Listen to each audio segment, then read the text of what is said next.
As you do this. Yeah, I'd say so. Alright. Hi, everyone. Welcome to Easter Monday, which is, in fact, a liturgical day. Not that I knew that. I actually said kind of confidently that it wasn't a liturgical day, and we were just celebrating the fact that we were getting a public holiday in lieu of, you know, Easter Sunday, given a lot of people are off on Sunday.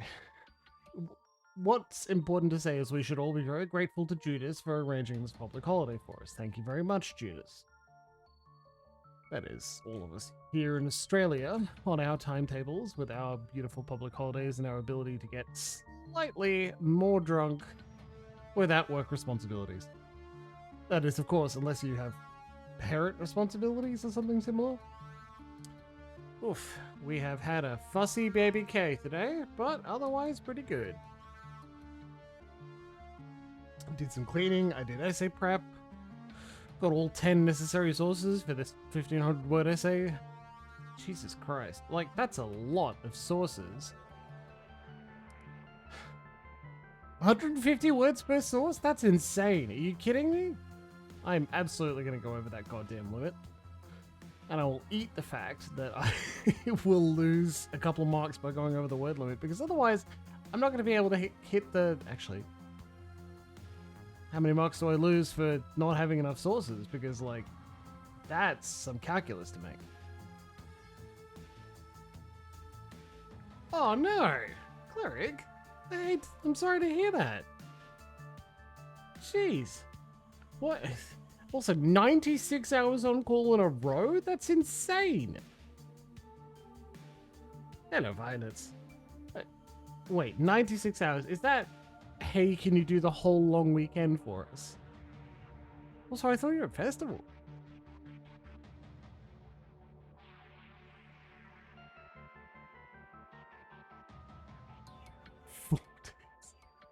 Fucked.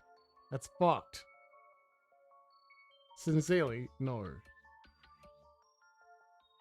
Okay, so did you tell everyone to keep their legs crossed? Don't give birth over Easter? That's certainly an appropriate attitude to take, right? Oh, right, okay, yeah. Sure, there's another long weekend coming up soon for us here. Public holidays. 2024 Canberra. I feel like I look at this all the time.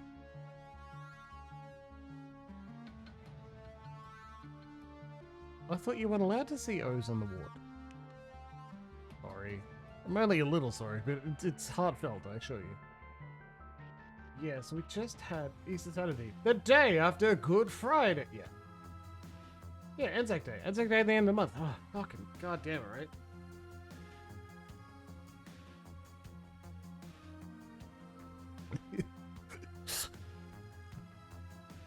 Are you sure it's not Braxton Hicks? It's probably not Braxton Hicks. Are you sure it's not Braxton Hicks?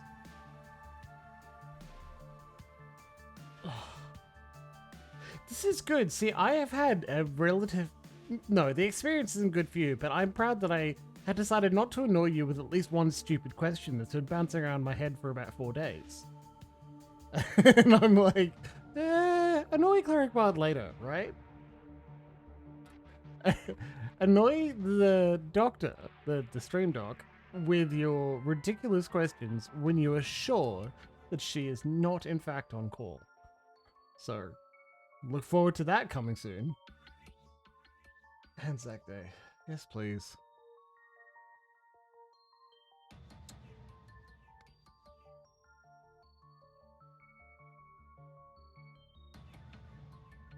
God, I love public holidays. Felt like I had enough time to breathe over the last 4 days. And that's pretty... definitely saying something. Oh well. Baby K's fine. Jimbles is perhaps tired. The house is pretty happy. Yeah, exactly. You know, no silly questions today. Not... You need time. Rest time before you can sign up for the bullshit, you know? Very fair. Over the last little while I finished Cyberpunk's Phantom Liberty, as DLC. I played a little bit after that and was like, okay, this is pretty good. And I logged in today and thought, time for some Cyberpunk. I don't want to do this anymore. I'm done. Good job! Good job, video game. You entertained me for an additional, like, 30 hours. That's pretty great, I'd say, for a piece of DLC content. I gotta tell you, CD Projekt Red and Cyberpunk have gotten a lot better at having interesting characters and characterizations and good plot lines. They put Idris Elba to work. He plays a very good spy, which is why he should be James Bond. Ta-da! Yeah.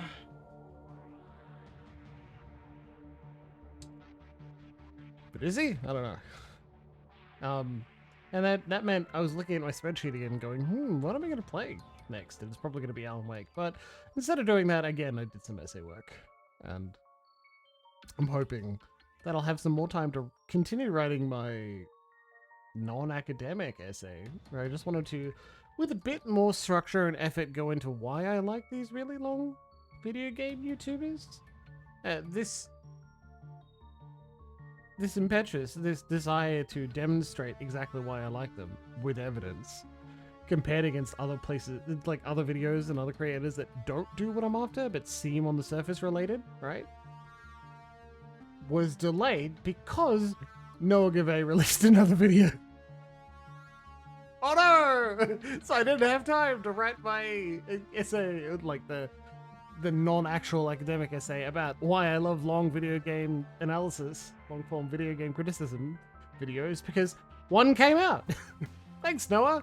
That's 4 hours and a little bit just gone, because I wanted to watch his entire experience of the Diablo series, and boy, is it good. Thank you, Noah. You were continually the best.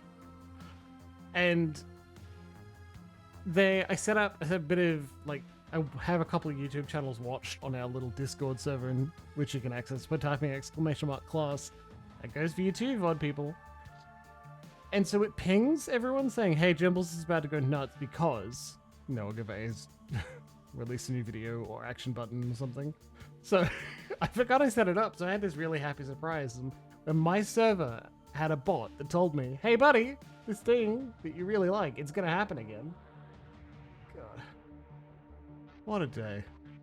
What a beautiful time. And I sure am glad that Noah Gavay is going to go through and look at Diablo, because Diablo Immortal, because I'm not going to.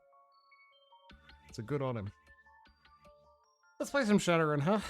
Now, I say that with a big hearty sigh because I'm half expecting it to die. Last fortnight, we were playing some Shadowrun Dragonfall, and we noticed that Pendrelin was no longer existing. He was a troll decker called You Are Not a Troll, I believe, or something similar.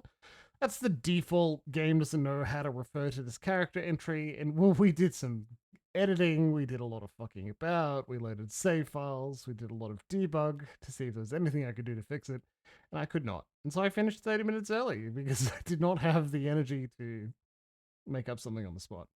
In that intervening time, I've clean installed the game. Yellow Luxie. I clean installed the game, done a lot of effort, and then replayed the whole thing with the same decisions as much as possible, with a new character that I had to rename slightly, Pendrelan, and then get to the exact same point we were at beforehand, which was finish fucking with all these communication channels and buy yourself a new shirt from the magic vendor, talk to everyone, and head back into the cafe. But I did it. I did it for you. Like I said, a lot of, again, some very kind people were like, you don't need to do extra effort if you don't want to. But I wanted one more chance to Shadowrun. The setting is cool. Okay?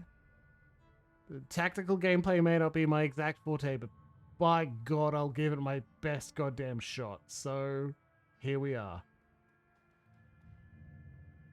At Altug Burakazi. Man behind the counter has a broad smile and an open demeanor of a classic Turkish street vendor. Oh. You know, I forgot. that I named it Jimbles the first time around? I probably should have. That makes a lot more sense, right? I finished with your little trifle, Burik Gazi. Ah, very good. I assume you had no difficulties. Difficulties? No, one of the taps had been modified a bit, though. Someone was using it as a surveillance device. He laughs. Of course they were. I would be surprised if they weren't. This is Berlin, after all. In the Flux, everyone spies. If you do not spy, how will you know who is in power and who will be in power next? If you were to stay here and offend him, you must get used to it. Who enters the Turkish bath will sweat, as my uncle Tedemir always says. Nevertheless, I shall have one of my people look into it. Wait, there's more? I listened in on the tap and heard something. Might be important. He eyes you closely, amused. Oh, tell me, oh listener at keyholes, what did you hear in the surveillance tap you found? I couldn't make out much. A nasal woman and a high-pitched man. He seemed pleased Monica was out of the picture. The Turk's face falls. News travels fast in Berlin. These two are known to me. Is there more? The woman got a call. She talked about a council meeting tonight to decide if they should make a move, and she was drowned out by heavy machinery. He nods grimly. Most excellent. It is indeed fortuitous that you discovered this information, though it is not unexpected. I will have one of my people attend this council meeting and report back. I'm very interested in this, so let me know what happens. With that out of the way, let us return to our pressing business. He barks a stream of rapid-fire Turkish, and the gum-chewing woman comes hurrying out to the counter. The menu for her Amstel, uncle. Kami hands you a folded piece of paper. Inside is a memory stick. Please extend my consolations to him. The death of Fräulein Schäfer must have hit him hard. Gazi gives Kami a small nod, and she hurries out of the room. When she's gone, he returns his attention to you. Please express my condolences as well. I only just heard the news. Monaco was an important part of this community. He frowns. Few know how important. The memory stick Kami just handed you should contain all the info. The memory stick Kami just handed you should contain all the information her Amsel requires from her chief in the field. Chef in the field. Should you require my services in the future, you know where to find me. Until then, good day. Yeah, let's get the hell out of here. Cool. Well, you're welcome, Violets. I'm here to give people a good time, entertain ourselves with a good story, and this is one, so let's do it, huh? Now, Cleric, that does mean that you're likely watching the Coffee Talk VODs, and that also means you know that close to the end of last episode, I fucked up multiple times! Made multiple wrong drinks. I'm still thinking about it. Ugh. Hey, the whole gang's here. I got nothing more to say, boss. Let's just get this run over, taken care of. You can hit me up again later if you want to talk. This isn't the best of times. Come back later if you want to talk. I bet they're all going to say it. We've got a job to prepare for, Pendrelin. I don't have any more time to talk. Hit me up after the run if you'd like. But for now, I need some space. Yeah, you should have. Comrade's been busy. Someone's got to get that counter up. Pendrelin. Amsel peers at you apprehensively. His eyes are bloodshot, his expression grim. Did you get the information about Green Winters? Yes, I spoke to Altug. He gave me this memory stick. Let me see what his agent has to say. Amsel snatches the memory stick from your hand and slots it into his computer terminal.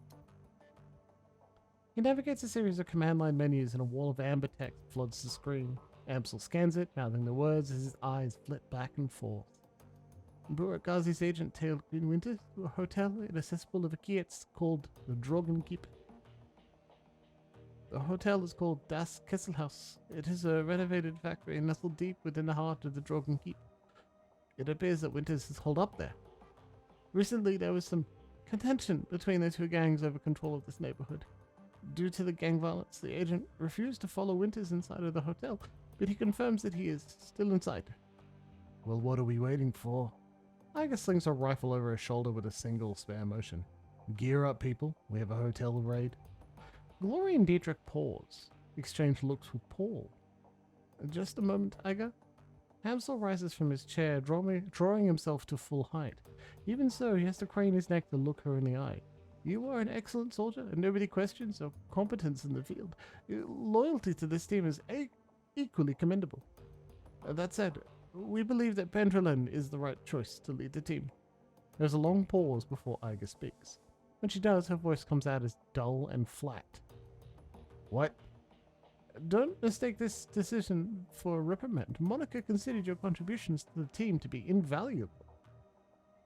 But we all know that she wasn't comfortable putting a soldier in charge. Iga speaks through clenched teeth. Her words are measured, but her expression is livid. This is unbelievable. You want to put this rookie in charge? Again. She shakes her head. Don't you people learn from your mistakes? Pendrelin is the reason we're still alive, Iga. He kept us together. He let us out of there in one place. Let us out of there in one piece. Making him your golden boy. She sounds tired, resigned, but above all disappointed. This is more of your Flux State idiocy at work, isn't it? Dietrich reaches out, puts his hand on her shoulder. It's what Monica believed in. Iga's voice tightens. For a moment, her control slips and her face contorts in grief. Yeah, and look where that got her. She straightens to her full height. Let me give you a piece of advice. In the field, only two things matter. The mission and survival. Everything else is a distraction. Your ridiculous politics have no place on a Shadowrun. Dietrich manages a smile. What can I say? We're German. We have a long history of strong political views. Iga sighs. The tone of resignation returns to her voice. Screw it. Let's put an end to all this. I've got the skill and experience to lead this team. Pendrelin, on the other hand, was appointed when Monica is a joke. If you'd rather you take the lead, I'll abide by that. But I want to hear each of you say it. They already have. You just weren't listening. You stay out of this. She stabs an armored finger into your chest. Hard. The moment she raises her hand to you, Dante's ears lay back and he lets out a long growl. Reflexively, she takes a half step back. I think we've heard what Dante has to say. As for my part, Pendrelin saved our lives back there. You may not believe it, but he did. The way I see it, that means I follow his lead a while longer. Gloria's voice is uncharacteristically gentle. I trust in Monica's judgment, therefore I trust in Pendrelin's judgment. The discussion is finished, Iga. Amsel speaks softly, but his tone is firm. Pendrelin will take Monica's place as the leader of this team.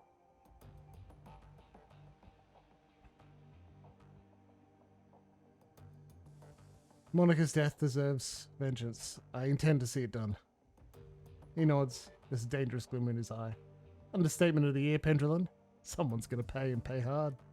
Glory nods in agreement. Iga looks from Dietrich to Glory to Amsel, finally down at Dante. And she sighs. Alright, fine. She shakes her head in exasperation. Her voice is heavy with defeat. Looks like the rookie's in charge. Again. We can talk more about this later, Iga. For now, we have more important things to deal with. Iga's expression remains stony, but she gives you a small nod. Yeah, okay. I have transferred the information that we received from Altug to the computer terminal in the next room. It used to be Monica's personal workstation, Pendrelin. Now it is yours. Monica kept a variety of notes and dossiers on the machine. I would suggest reviewing her notes when you have the time.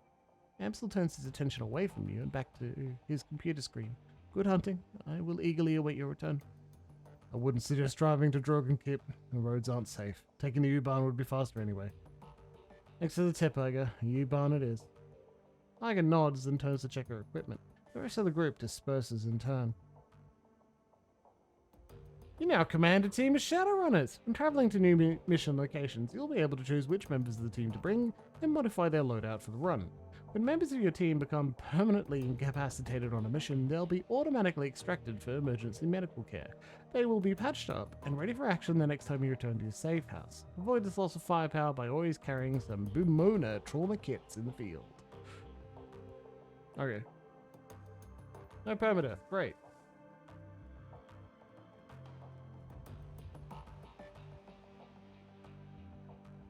Your workstation and mission computer. The command center for your team's operations and your last link to the memory of Monica Schaefer. Her thoughts and words live on in the machine. At times it's easy to forget that she's gone.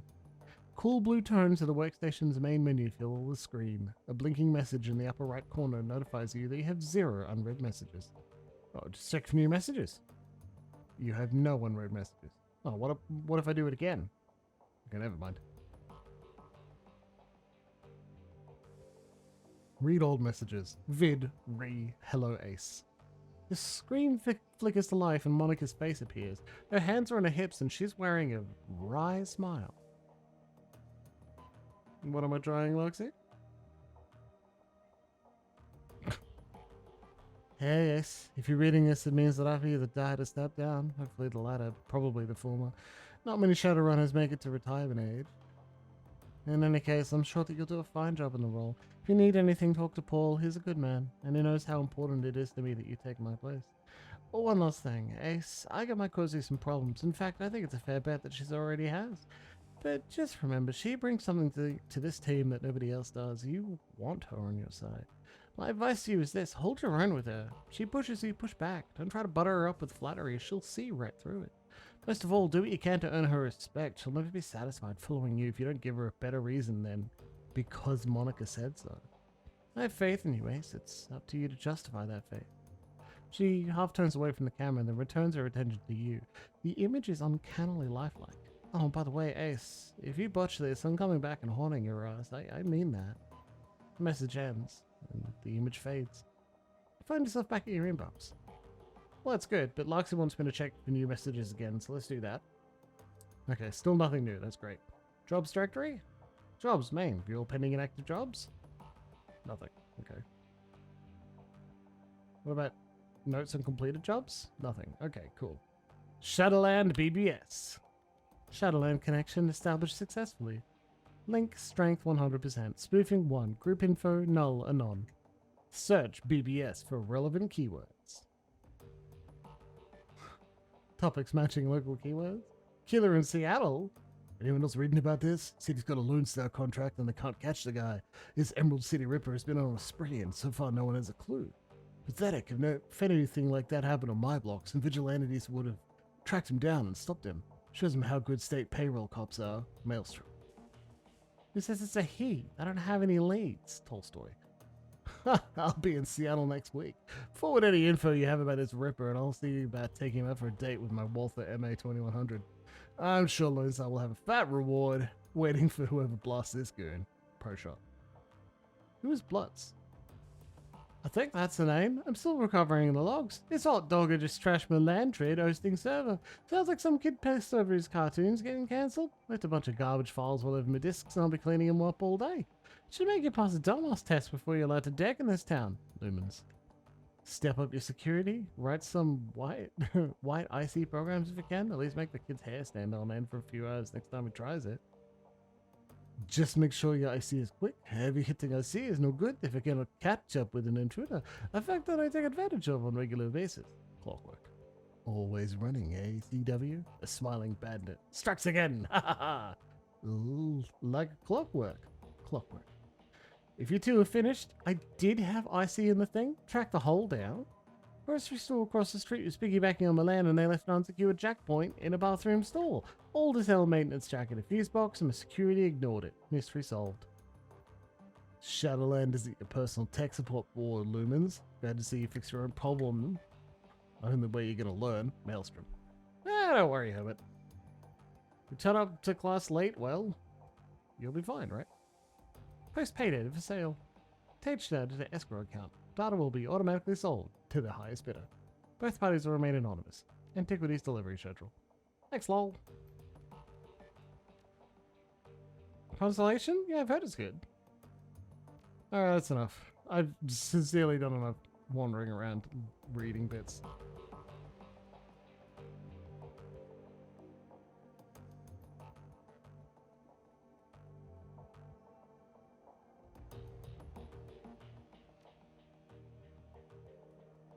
Constellation Season 1 is now done, I believe. Who knows if Season 2 will get here, hopefully. I'm really looking forward to Severance. I imagine season 2 won't be too long until we get that. That was fucking great.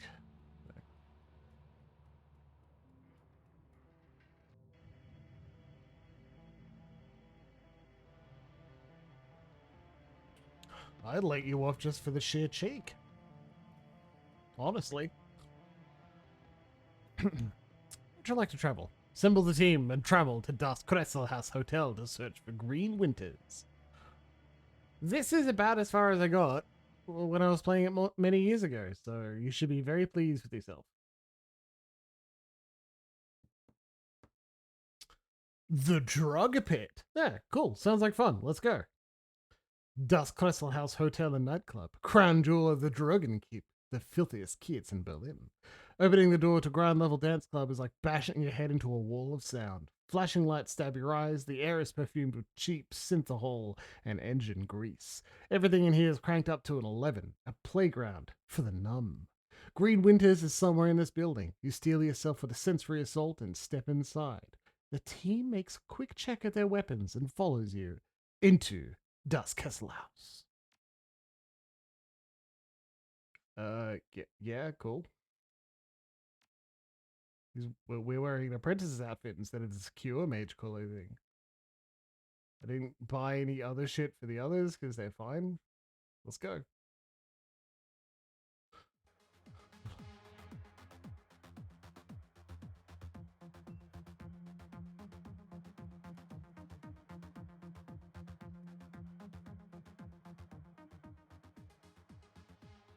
The troll working the door might be the shortest you've ever seen, and the thickest. Despite the pounding music and the writhing bodies, his face is buried in a comic book. He looks up, gives you a cursory once-over, and sighs. Welcome to Das Kesselhaus. Now under new management. Again. There's no cover. Just go in and get your fix. That's Kroner at the bar there. He'll take care of you. He buries his nose back into his comic book while tapping a meaty thumb on the black plastic slung from his belt. A high-powered stun gun. Just play nice so you'll meet her zap. Have fun. This is a hotel, right? I want a room. His eyes never leave his comic book. Do I look like a front desk clerk? Hotel's closed. Renovations. You want somewhere to crash? Go somewhere else. I booked a reservation last week. What's the problem? So now I look like the concierge? His voice slows to a crawl. He makes a point of enunciating each word. I point people to the bar. If someone starts trouble, I give them a taste of her zap. That's it. That's all I do. So what's it going to be? The bar or her zap? Anyone else feel like a drink? Have a good time and behave yourself. He returns to his comic book, licks a thick finger, and turns the page. Oh, come on, Hermit. Don't you like some dancers wearing appropriate for a casual Friday work clothes? Or an elf with a very strange hat?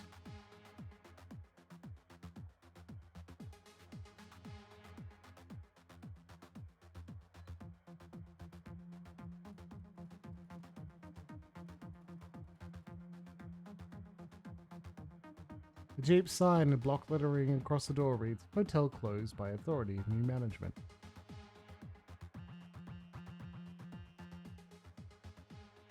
Looks like the elevator's locked down, but the control system is tied into the building's LAN. Probably some kind of net running or decking helmet, but yeah. Oh, you can't get to the ground floor. That sucks. Hey, sweetie, over here. Come party with me. That's a little better, right? Yeah, that's the stuff. Corset? Garter belt? Stockings? Perfect. Good job. Now we're finally in there.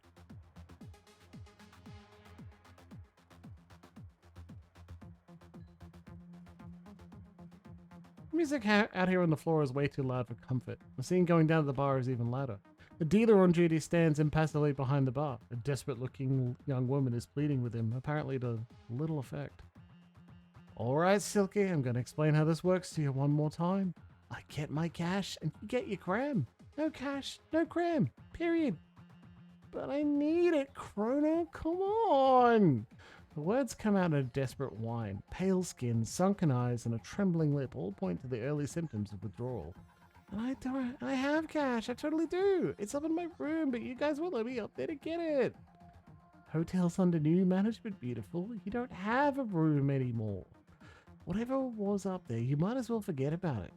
But that was all I had, and I had to get right soon. Or maybe we could work out a trade?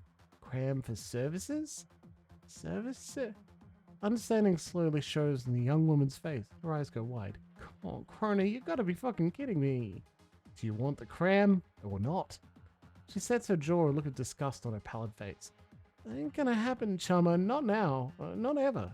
The bartender shrugs. I give you about half an hour before the shake set in. When that happens, you know where to find me. He turns to another customer with a smirk, leaving the desperate young woman crumpled against the bar.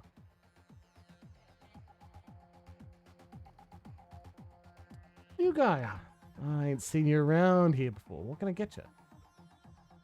Cram? Show me what you got. Cram. Cool. Well, alright. Let's get one. Just have a little, it's fine. Looking for a guy who calls himself Green Winters? You know what? It looks at you suspiciously. Think so? Might be staying upstairs. What can you tell me about him? Nothing. Just as someone with that handle checked in about a week ago. Still here, I think. Hey, do you want something for the bar, or are you just here to waste my time? I'm leaving. Hey, Silky. Silky looks up at you, a look of abject misery plastered over her face. Leave me alone, okay? I got my own problems to deal with. Kroner's a direct stay, and I'll hook you up with some cram free of charge. The young woman gives you a wary look. What's the catch? Because if you're just trying to make me the same offer that he just did, she shudders. Nothing like that. All I need is information. You tell me about the hotel, I'll get you some cram. That's all you want? For me to tell you about the hotel? The girl's mood visibly brightens, and a tremor in her lower lip disappears. Well, sure. I'll tell you whatever you need. The cram, it's 150 million. That's what Crota charges. Go ahead and ask him if you don't believe me. Cram, hook her up. Screw Crota. I got my own supply. Oh, thank you. This will keep me going for at least another couple days. Okay, so now I guess I need to tell you about the hotel. I mean, fair's fair, right? Have you heard of a guy named Green Winters? No, I don't think. Oh, wait, yeah. I bumped into him here a few days ago. I remember because his name sounds like a kind of chewing gum. I don't think I remember seeing him leave. He's probably holed up in his room. I'm pretty sure that's where there are still some people up there. The ones that the gang has missed. I hear they locked themselves in. I need to get up to the hotel. Any idea who I'd talk to about that? You can talk to Frank. He's the floor manager. He'd have an elevator key. She points to the north end of the club. He's over there in the VIP balcony. See the greasy jackass in the oversized suit? The one drooling all over that table dancer? That's Frank. Tell him whatever you can about the gang that's taken over the hotel. Bad guys. I mean, like, real bad guys.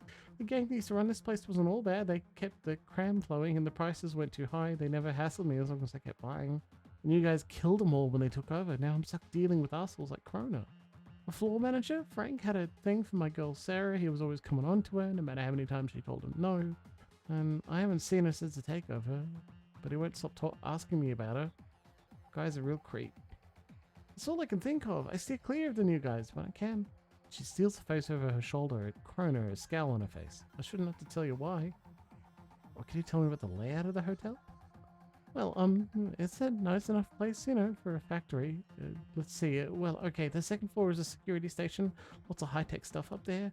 And I've heard stories about the penthouse level. Something about a sealed vault. There's supposed to be something real valuable in there.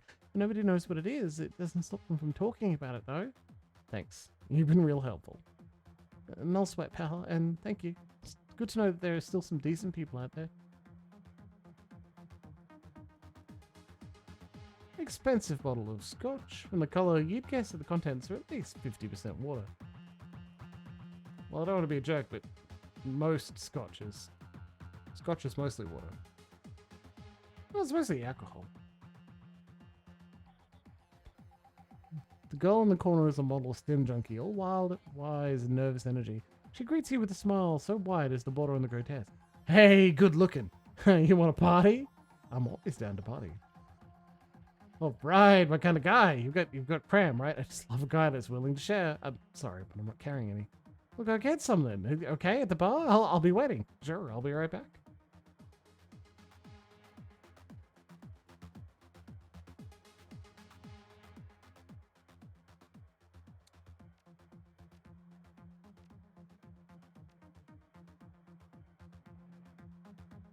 Why not?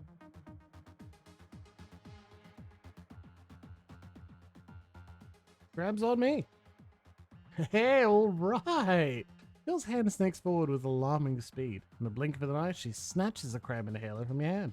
With practiced ease, the girl snaps the cap off the ampoule and raises it to take a hit.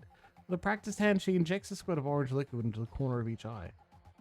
Her whole body begins to shiver as the drug kicks in. Oh, that is so much better. I feel alive again. So, how long have you been partying here? Oh, real long time. I go where the cram flows. She raises her hand to her lips to stifle a high-pitched giggle. No? Yeah, this is a really great place. Well, it was a better place before it got taken over. But it's not too bad now. It's still got cram, right? How do you like the guys that run this place? Oh, they're terrible. They're the worst, loud, violent trackheads with grabby hands. They had the crams. What you gonna do? The gang used to run this place. Now they were classy. They had this awesome stuff. It was like if Cram and Nova Coke had a baby, that's what it would have been. It was dreamy. Heard anything about the hotel upstairs? Oh yeah. Lots of people said it's haunted. It's like there was this little girl who died in one of the rooms back in the early 2000s. I think she drowned or suffocated. Maybe she fell out a window. Oh, no, wait, I got it wrong. It was a little boy. Anyway, he haunts the hotel, I think. Maybe it's a giant bug? Is that the story I'm thinking of? I don't remember. Oh, and I remember hearing stories about a crazy troll running around in his underpants. I don't think he had a name. He's run around and broke things. Things are kind of wild before a new gang took over. It's been fun, but I gotta get going. Okay. Okay, baby. You can come on back anytime. Just bring more cram when you do, okay? That was completely useless. Hi, Frank.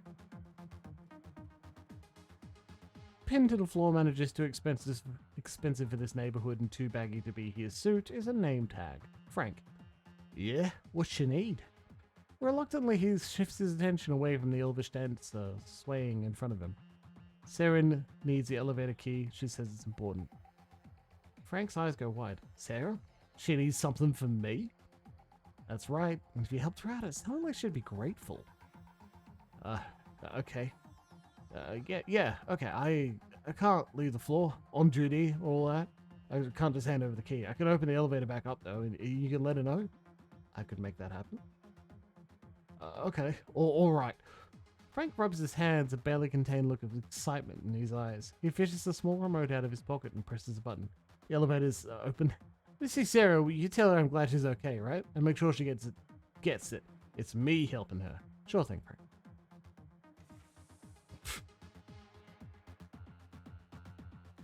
That's what you get.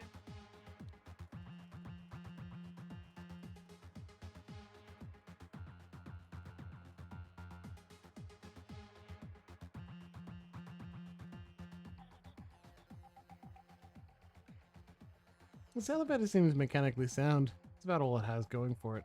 Candy wrappers and used syringes litter the floor, and the handrails are inexplicably sticky. It would appear that cleanliness isn't a high priority for the hotel staff. Let's go to the hotel.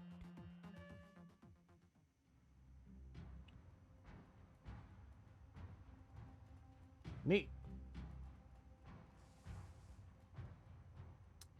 Well, if there are open doors, let's kick them open and see what's inside.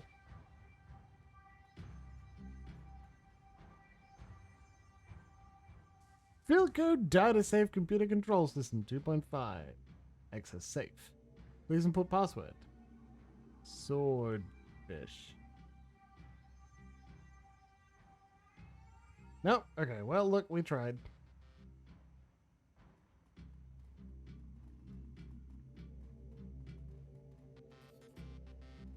Received 269 million. Sweet. Easy.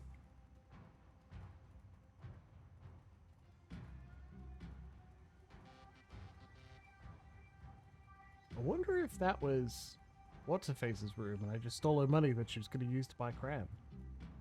In that case, she did not come out ahead of this deal. Pick up. Ah, trauma kit, just sitting in someone's bed.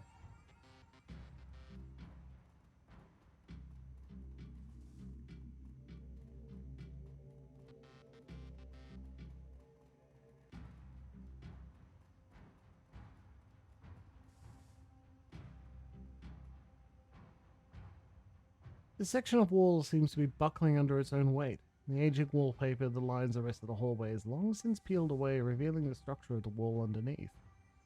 While the underlying structure is reinforced with steel support struts, you can see signs of rusted metal fatigue everywhere. The entire wall looks like it could give way if enough force were applied. Get your muscle to slam on the wall. Iger shoulder checks the wall when the weak wood slats give way with a crunch. What a reasonable thing to do. Searching through the clutter of the desk, you find a small synth leather-bound journal. Leafing through the pages of the book reveals only a couple of entries. Each of them is scrawled in a frantic, barely legible handwriting with crude doodles filling up the margins. Read the first entry. Okay. I know Eddie's up to something. Like, I heard him today talking to that guy who works in the kitchen, asking him where the cleaning supplies was at. I've seen Eddie's room. The dude never cleaned a day in his life. I'm going to follow him tomorrow and figure out what his deal is. Maybe he's just selling mouthwash to the hobos to block down the old bus depot. Read the second entry. I knew it! Friggin' Eddie, I saw him yesterday. I was up on the third floor because the vending machine down here was out of soy calf. So he came up to me and went over to the outer order latrine. He punched in the code.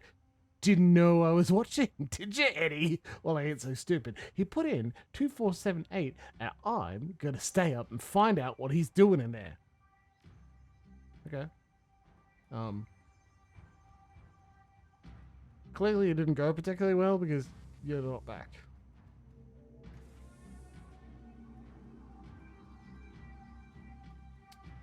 Well, first floor done. Next.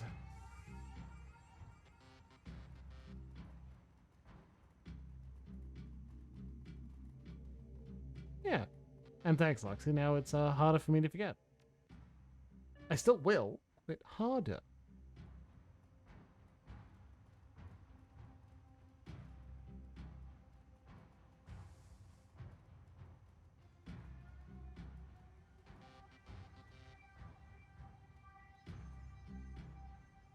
The note reads, "Do not open." What if I do?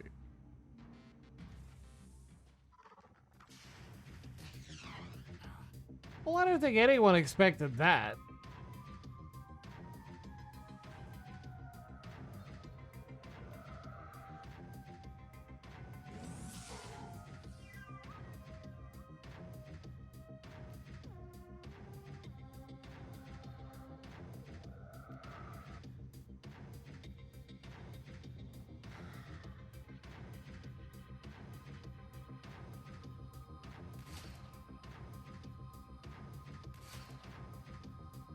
"28 is a good hit."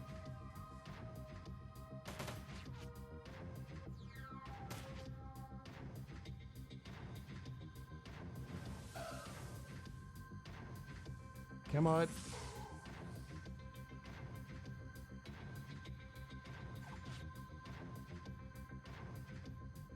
"56% chance. Come on, man."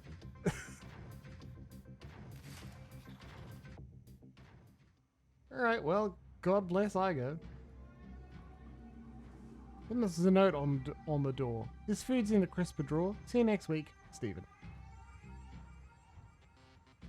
"Do not open, dead scorporine." Well, I don't know what I expected. There was just a hungry scorpion friend that we... It moved first. I like that I quick saved before I did it, thinking, well, this will go poorly. And it did.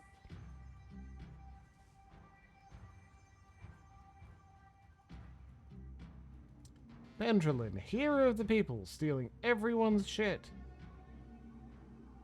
The floor at the end of this room is beginning to cave in. A trickle of light spills up to the cracks in the floorboards from another room below. With a little force, it could probably open a hole big enough to drop it down into the second floor from here. Well, we'll keep that in mind when we're done exploring and want to get on with that, what we're supposed to be doing. Oh, yeah, you think you're locked, but I know the code. 2478. The door unlocks. I didn't read the text. There's probably something like, hey, it's a locked door. And you go, okay. Item added. Jazz! Jazz! Combat stim. Increases quickness and AP 1 for 5 rounds. Alright, cool. Yeah. If you take the jazz, do you get, like, to have an interesting metaphysical conversation with yourself? Do you get some monologue about how you feel like you're more yourself than you have been in some time? You can just finally get things done. There's like so much stuff that was in the way and now it's just clear and you can continue going forever. Or is it just, oh, it's a drug, you're going to get a mechanical bonus and that's it? Fourth floor hotel. I mean, Disco Elysium, they only do an interesting thing with each drug, like the first time you use it, and then you can just use it for this temporary stat bonus. Certainly other consequences if you do that, but like, you really need to have the interesting monologue once, right? Oh yeah, always gotta have the cost. Because, you know, winners don't do drugs. Nancy Reagan is still watching us. Guys, the throat goat is dead. Winners can do as many drugs as they'd like. Probably talk to the party girl and say, hey, I've got this jazz. It was made on site. It's potentially the thing that you loved so much. Again. Kill cam style cinematic. That'd be good. Watch a quick cutscene of how it was manufactured.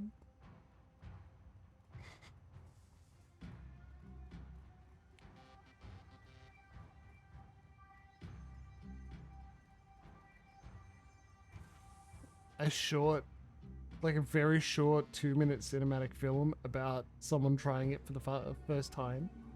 So, like, you see their life circumstances and it flashes in front of your eyes and then you eventually take it. Like, that would be awesome.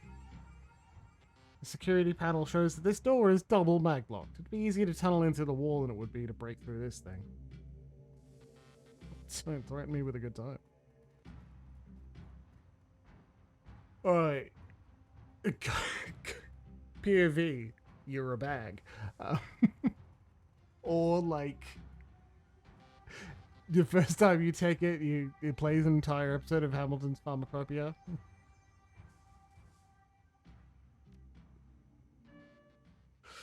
There you go. Do your research.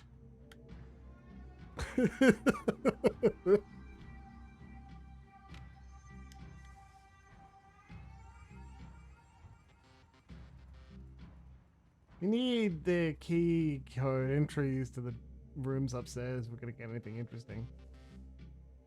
Smash the boards and jump down.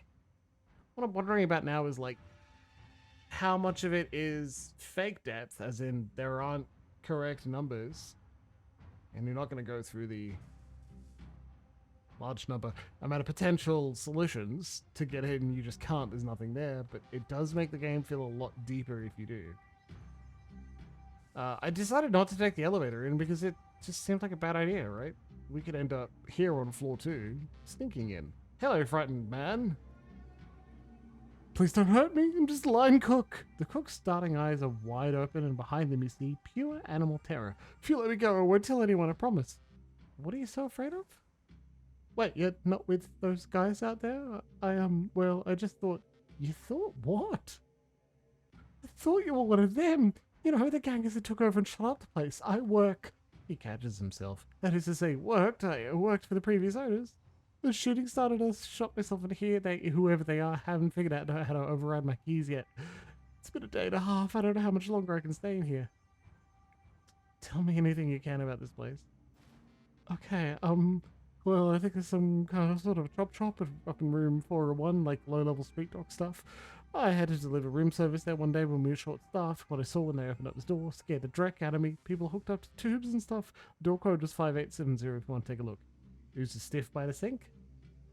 That's the head chef, Felix. He took a hit to the chest when they raided this floor. Thought I could stop the bleeding, but The cook lowers his gaze at the floor at his feet. I couldn't. You're right next to a walk-in fridge. Don't you think it'd make more sense to drag the body in there than to leave it under the sink? Oh, yeah, that'd probably... Yeah, 401. He glances over at the body again and swallows. Hard. That'd probably be a good idea. He's already starting to smell. I need to get moving. Wait, you'll let me out of here, won't you? Well, you're not just going to leave me here to die, are you? You're in the kitchen. You have plenty of fresh food and water. You're not going to die. Oh, yeah, you're probably right. I'll just stay in here then. Line cook steals a glance at the dead chef lying crumpled by the sink. With him. I mean, I'd help you put him in the fridge.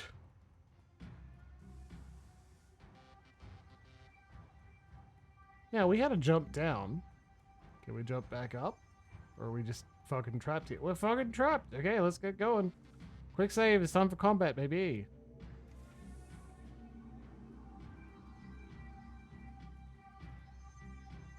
Hello, my baby. Hello, my honey. Hello, my ragtime gal.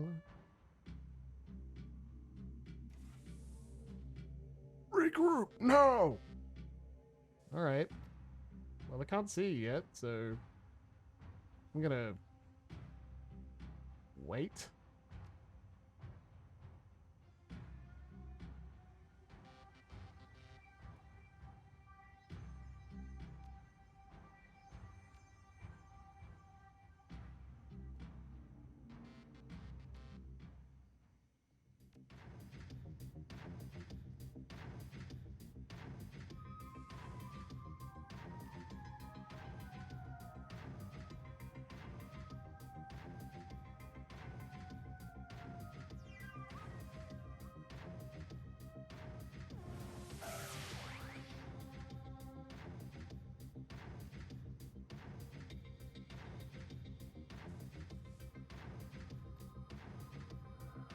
You pencil in an extra AP, get him to move back the fuck into cover.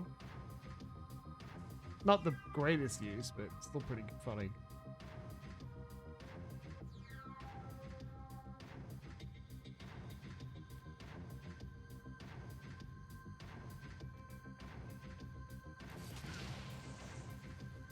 Yeah, probably should have waited. Oh well. Perfect. 1 AP left. Get in cover. We're gonna wait for them, okay?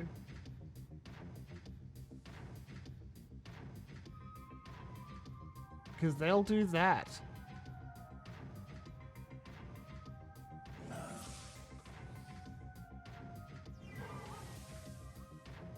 Cool.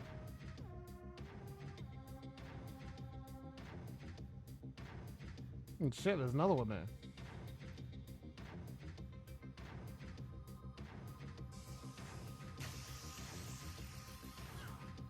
Look at that! I'm not using a phosphorus grenade. That's insane. Funny though. Compared to 80% chance? Great, just good.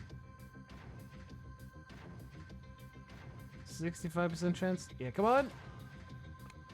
The boss is dead. Do you want to just chill or? Like, you're welcome to give up any second, okay? Let's go with a 99% chance. Huh.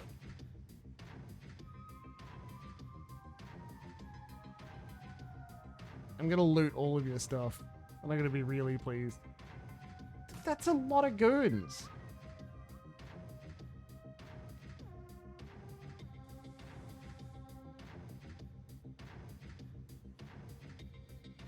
Ley lines. None of them are in range. Okay, we'll take some light cover.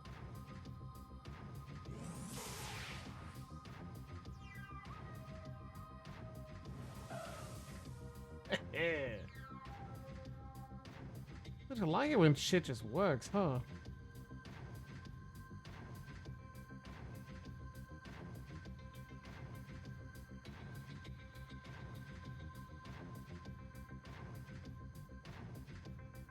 Two to get anywhere useful.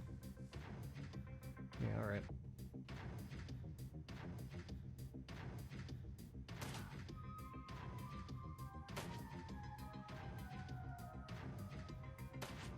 I can't complain about them using cover. They're well within their right. It's just that there are many more of them than us. So, like...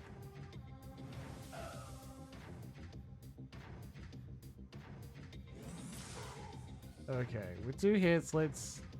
Oh no, we didn't have haste anymore, okay.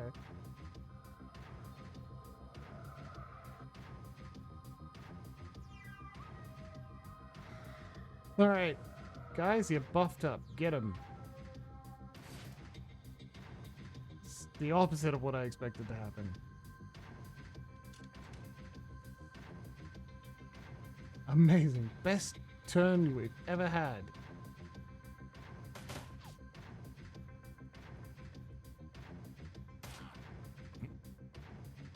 Hey!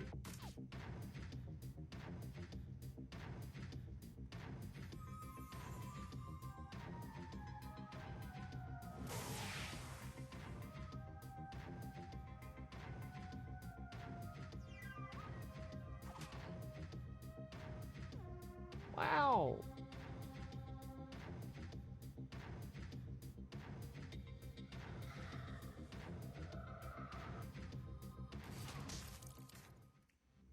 Nice. Okay, do we get to loot him now? No? Not what this game is about?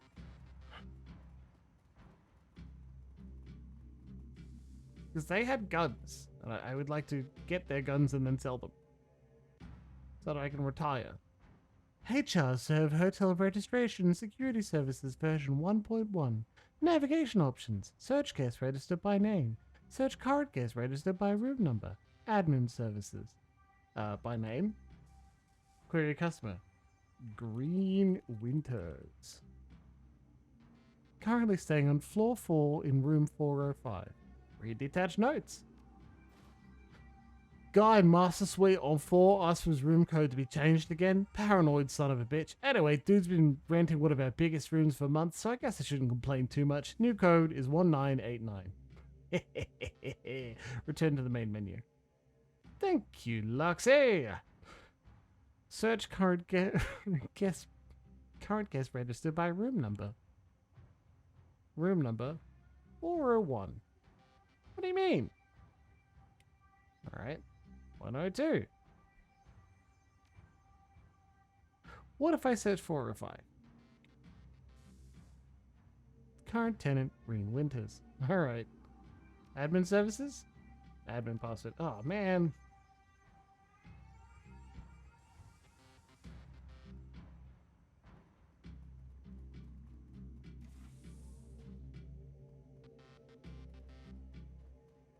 Hey, dude. You don't need to be in the kitchen with your dead boss anymore. Do I live the American dream and kill my boss? I don't want any more trouble, buddy. Just let me hide out here until the coast is clear, okay? I took care of the guys outside. You should be able to make a run for it. Thank you. I'm as good as gone. Yeah, there you go. Whoa. So there wasn't an option to say, hey, what's the admin password? Just in case he knew. Ooh. A maintenance key fob. Allows access to maintenance closets on hotel floors. Nice. He's got 1 karma to spend. It's not that useful. Alright. Off we go. I wonder if you can talk to them if you come in from the other side. Probably not.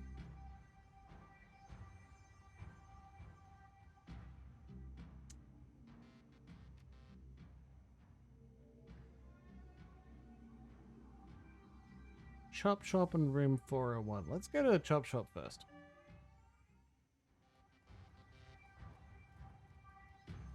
5870. The door unlocks. Enemy turn. Buddy, that was real quick, I gotta tell you.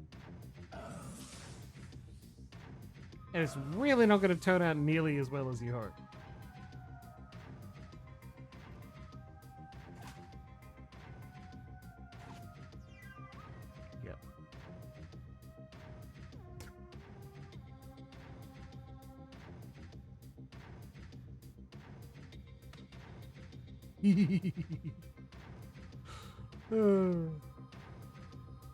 Oh no!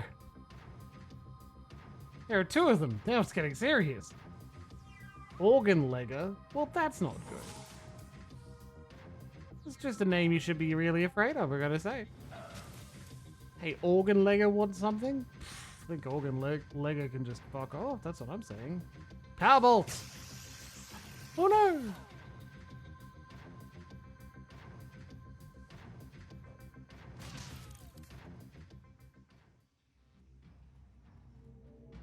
Perhaps I was a bit annoyed at the concept of organ leggers, that's all.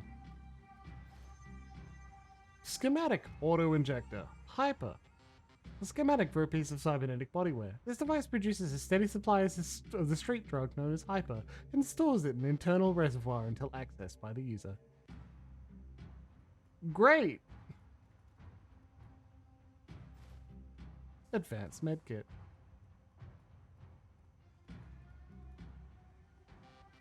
I love my automatic drug machine.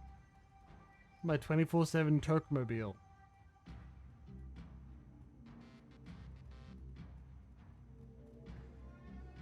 Nothing we can do with that? Pick up a couple things and then get going, huh? Alright. Well. Oh, is this door just unlocked? Did I ignore this when I walked past before? Oh, I should be embarrassed. Or it's a maintenance key fob, and that's why it now works.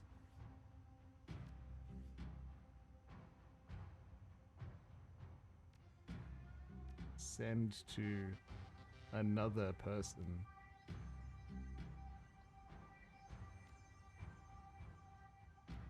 Give to Gib. Hand to. Oh man. Hand this to other person. Activate? Equipped. Can you unequip? No? Alright, Pendrilla. I guess you can throw a grenade then. The maintenance staff absolutely need to have access to a grenade. Just one, if necessary. Alright, let's go talk to this Green Winters dork. 1989? It's not the best, but it's pretty good. Like, there are worse albums, that's for sure. Lover sucked, but 1989 was certainly good. Huh. Great! That's exactly what I wanted to see. A zapped corpse. The scene is eerily familiar. The dead man is still jacked into his smoldering computer, his face contorted into a mask of pain. Blue smoke spills from his data jack, like Monica. And there's something else. The man's outline is wrong. It takes a moment for the realization to sink in. His back is bent at an impossible angle. Dietrich. Jesus. Looks like he convulsed hard enough to break his own spine. Is that even possible? Glory gestures at a twisted form. Oh, perfect, Luxie. You tell me. Iger kneels beside the corpse, bending to peer at his face. Matches the description that Artug gave us. It's the Green Winters.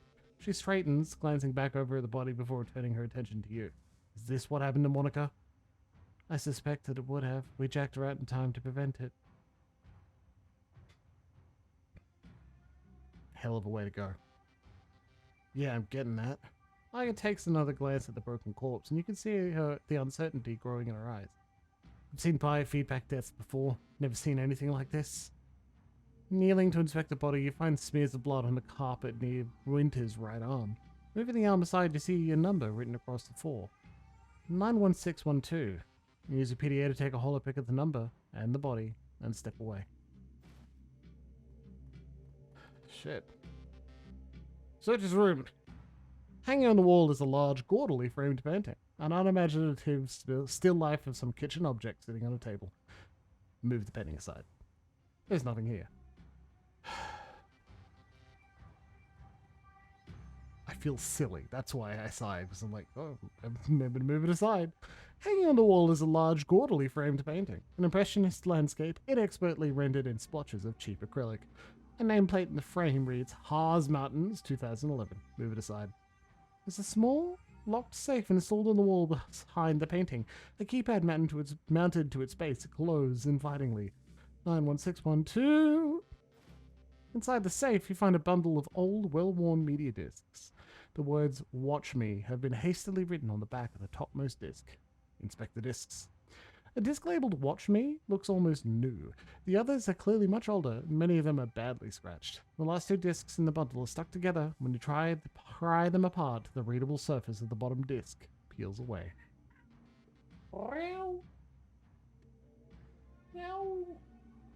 Take the discs. As soon as you finish with the safe, the nearby vid phone begins to ring. Optional. Answer the vid phone. Alright. Christmas? You gonna jump up? Yeah, do you want to delight the team? I'm sorry, class. I brought my pet. Man on phone. Hey there, Chief. Don't hang up. I've got a proposition for you. I'm listening. You probably noticed that this building is under new management, right? And judging by the fresh corpses that I've seen strewn all over the hotel, I'm gonna guess that you don't like the new guys any better than I do. Well, I'd like to make you an offer. You help cover my escape and I'll get you to a secure vault on the top floor. Belong to the leader of the gang that used to run this place. Trust me, it's still secure. I set up the security protocols myself. The last decker they brought in to take a crack at it came out on a stretcher. I haven't found too many volunteers since then. You're a decker then?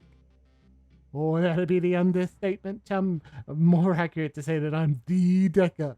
In these parts, at least. My handle in the Matrix is Bliss. Blitz. Maybe you heard of me. The Blitz? The one and only. Glad to be talking to a fan.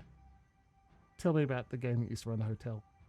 Oh, they called themselves the Schwarzherzen, and they pretty much rang that rogue on keep until a few days ago. They weren't a pleasant bunch. But they were better than the jackasses we got in here now. What's the deal with the new gang? They're terrible people. Real bad guys, all of them. Look, I don't mean to rush you, but we can discuss all this later. You know, after we get out of the building full of murderous thugs. Why are you in this hotel and how do you have access to the security system? I was in a hotel when it got taken over. The new gang decided to keep me on staff, I guess you could call it. They put me in charge of the Matrix security. I may be one of the hottest deckers in Berlin, but a bullet in the head will kill me just as dead as anyone else. Given the circumstances, I didn't see how I could refuse. Let's get back to business. What's in the vault? Gear, money, you know, lots of good stuff. You don't know, do you? Well, no. I mean, I've never actually seen what's in the vault, not personally. Look, buddy, I just set up the Matrix security for the thing. No possible let me step foot into it. He's a little paranoid, you know. But he was adamant that he wanted me to rig up some really killer IC, so there must be something of value in there. So how about it? You want a crack at the vault? Or not? Yeah, where do I meet you? Room 505 on the penthouse floor. Come rendezvous with me here, and I'll take you to the vault.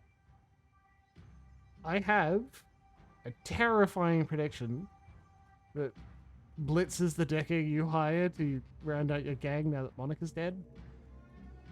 And that means we're going to have to do that voice more. And my initial response is, I am near certain everyone hates it because that is so much fun. Like, that's a fun voice to do. So you guys probably fucking hate it the same way I love the New Jersey accent.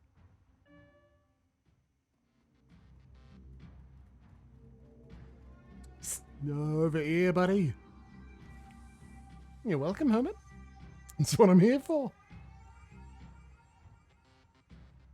Knew you'd come. I've always been a good judge of character. Since we're meeting in person and formally introduce myself. Blitz, a decade extraordinaire at your service. A pleasure. The vault is just around the corner. Once we get there, I can unlock it with a few clicks or the keypad. Blitz offers you something between a smile and a smirk. Built myself a back door when I wrote the security system. Never hurts to be careful. Sounds good. Let's go. Oh, optional. Open the vault.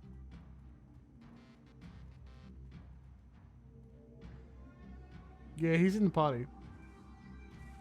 You don't hate it? Well, that's good. Yoink. Advanced drone repair kit. We don't need that.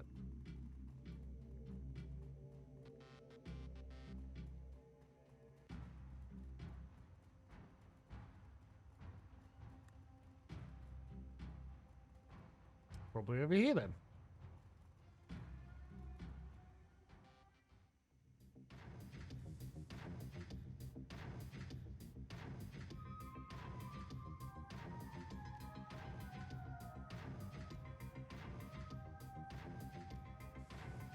Yeah, he's well and truly in the party.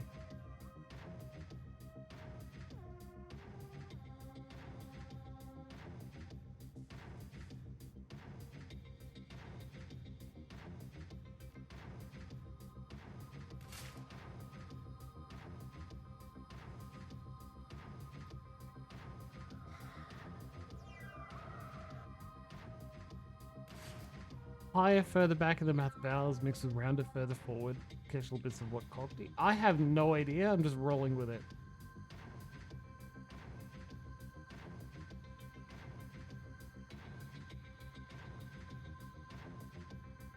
You can't get cover anywhere there, so maybe you gotta be here. Line of sight's blocked. Shit. Oh.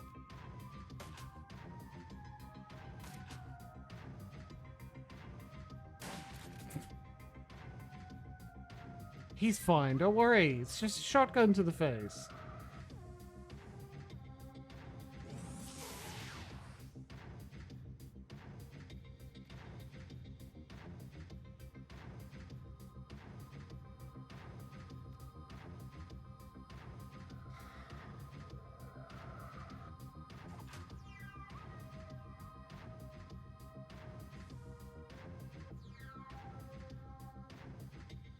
Shotgun.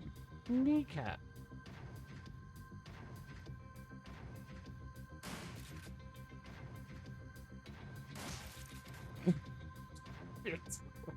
Alright. Cool. Fuck, I don't hate that.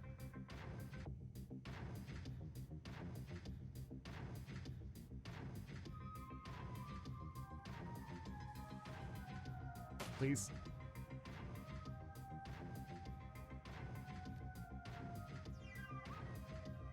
God, this guy moves fast. Right.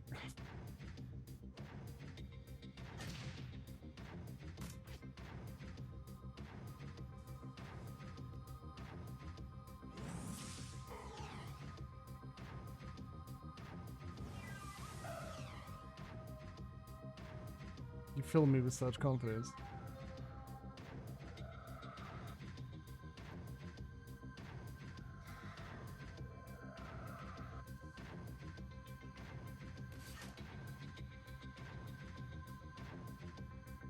Rats. Hey! And the problem solves itself.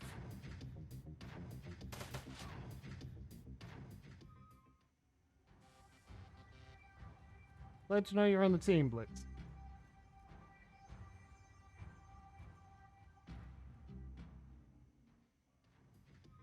Alright, here we go. Tap a tap tap.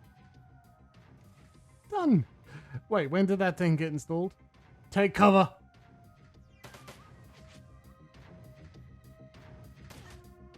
Fucking goddamn it.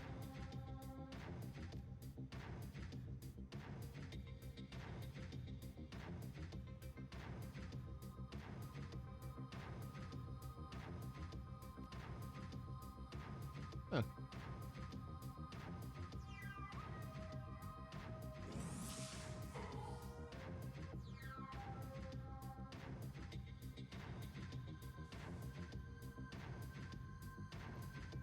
Destroy! Okay, Iga.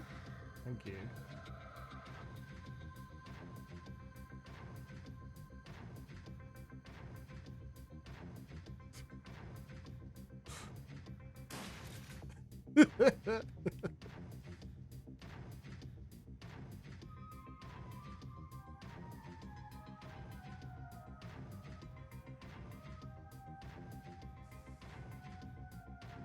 Fuck, that's like a...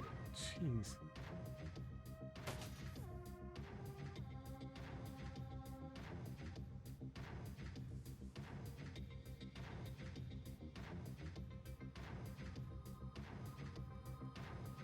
Well, that's probably not going to be good, right?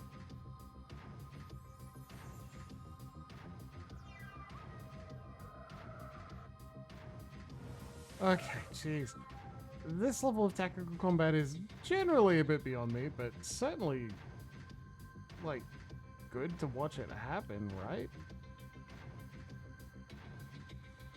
Dude.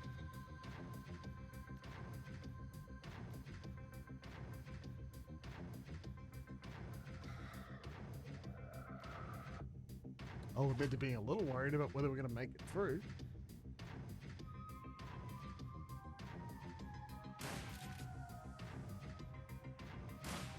Well, he has a lot of health. We worried? I'm worried.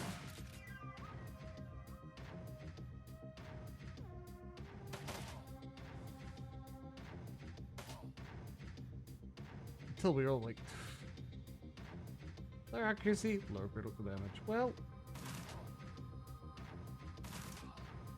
Thanks, Blitz.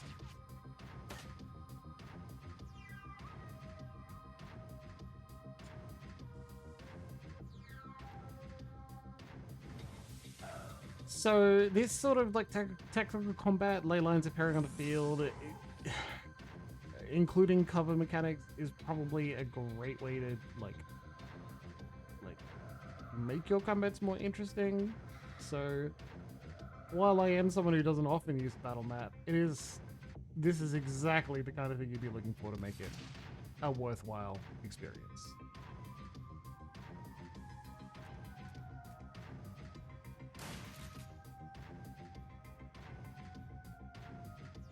You get a lot of benefit out of it.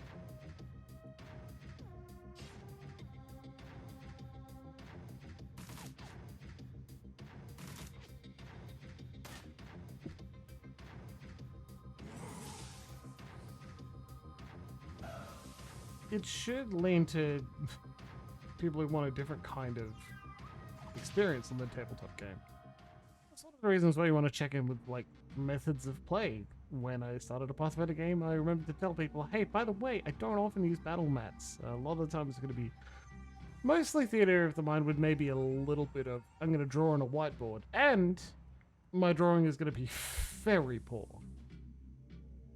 Oh, that's it. It's just a drone. Hey, little drone. Loot the vault. Bliss. Swap it with another item that'll be sent to the stash. Okay. Deluxe is going to take the whiteboard mark, and I appreciate it. The drone appears to be broken. All it can seem to do is hover in place. Take the drone. I can't control the other characters to make them go pick up things either, so I don't know what is the correct solution. You gotta send stuff to the stash before you... Mission item added. Drug formula. Jazz.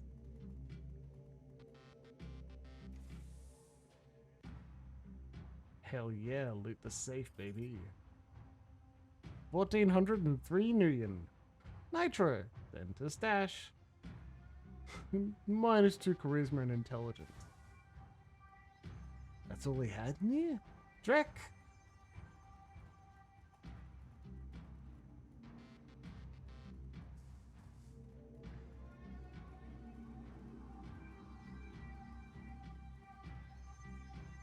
They're so fucking lost. Do you see that?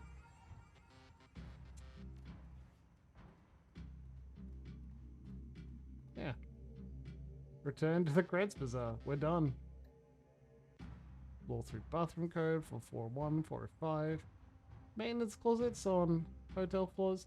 Let's just take a quick squiz some of the other hotel floors and make sure we can. So I've been to the 4th floor. Let's visit the 3rd and then 1st, just in case there's an extra thing we can loot with our key to the maintenance. This is in the same spot as last time, so I can assume that's how it works.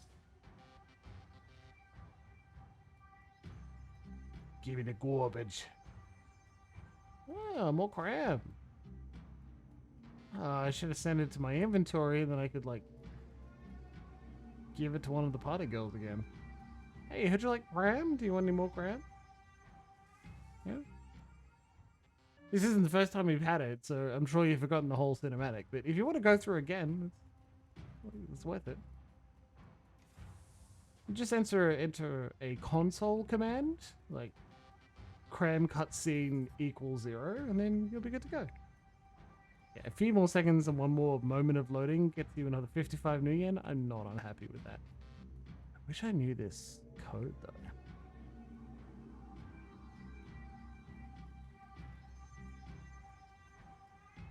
Ruffy!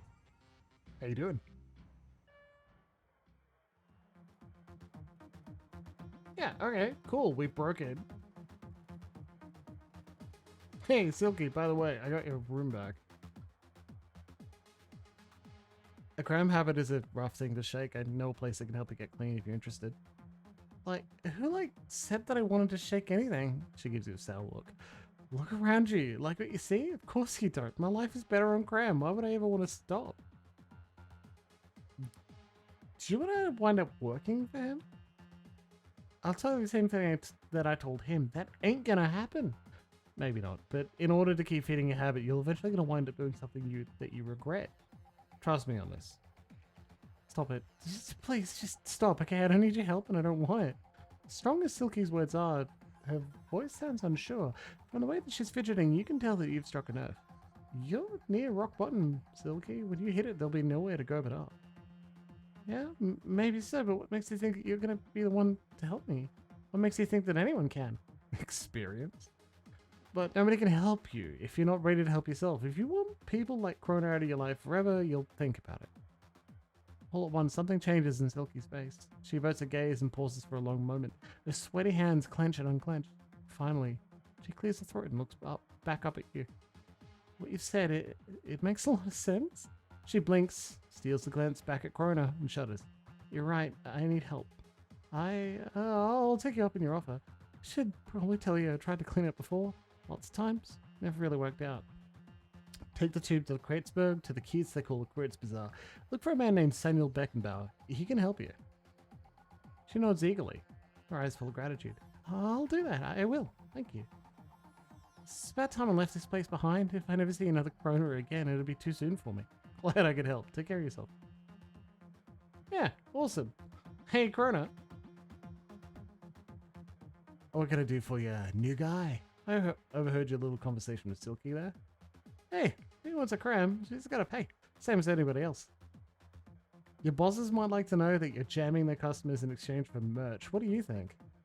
Okay, pal, here's the deal. The guards here, they don't discriminate. If I call them, they're going to kill everyone in the room other than me. So unless you want to see bodies start dropping all over this club, you'll back the hell off. You want to buy something or not? I'm leaving. I've got enough cram.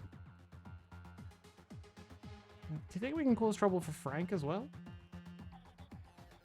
Nice. Yep, pretty great. Baby K is nothing to talk to Frank about. Baby K is off hanging out with his mother, with a friend of ours, and then he'll come home and we'll see him later. Both of them, really. Otherwise, it's been a God, I love long weekends, that's for sure. Hey, thanks for the assist. Can't tell you how happy I am to leave this place behind. Happy to help. It must have been terrible to be stuck in here. Well, it was no picnic, I'll tell you that much. Say, you wouldn't happen to need a Nova Hot Decker, would you? Because I find myself suddenly unemployed. As it happens, we could use a Decker, yes. Excellent. Fantastic. I promise you won't regret it. Oh, fuck. There you go. I'm stuck with that ridiculous accent. Good lord. How dare I? I hate this whole process. Being silly on purpose? The Cruise Bazaar. Your team makes its way back to the nearest U-Bahn station. 20 minutes later, you're on a return trip to the Credits Bazaar, leaving the filth of the Drogon Kip far behind. But the image of Green Winter's twisted corpse continues to linger in your mind. You lift one of the discs that you pulled from Winter's safe to the light. Reflections dance off its surface. With luck, you'll soon have the answers that you've been looking for. Work-ish? Well, ish is better than work in general. Except if, like... So, yeah, Dragonfall is set in Berlin. Shadowrun Returns, the first of Harebrained Scheme's 3 games, are set in Seattle. That's why we can get a little bit of information about, like, serial killer that appears in that part of the campaign. And Dragonfall is Berlin, and Hong Kong is obviously Hong Kong. And I don't recognize any of them. I don't know how much of them are... How much of these settings and names are actually explicitly for the Shadowrun universe compared to real life. I know nothing about Germany. I've been practicing French on Duolingo for over a year, and I don't know anything about France either.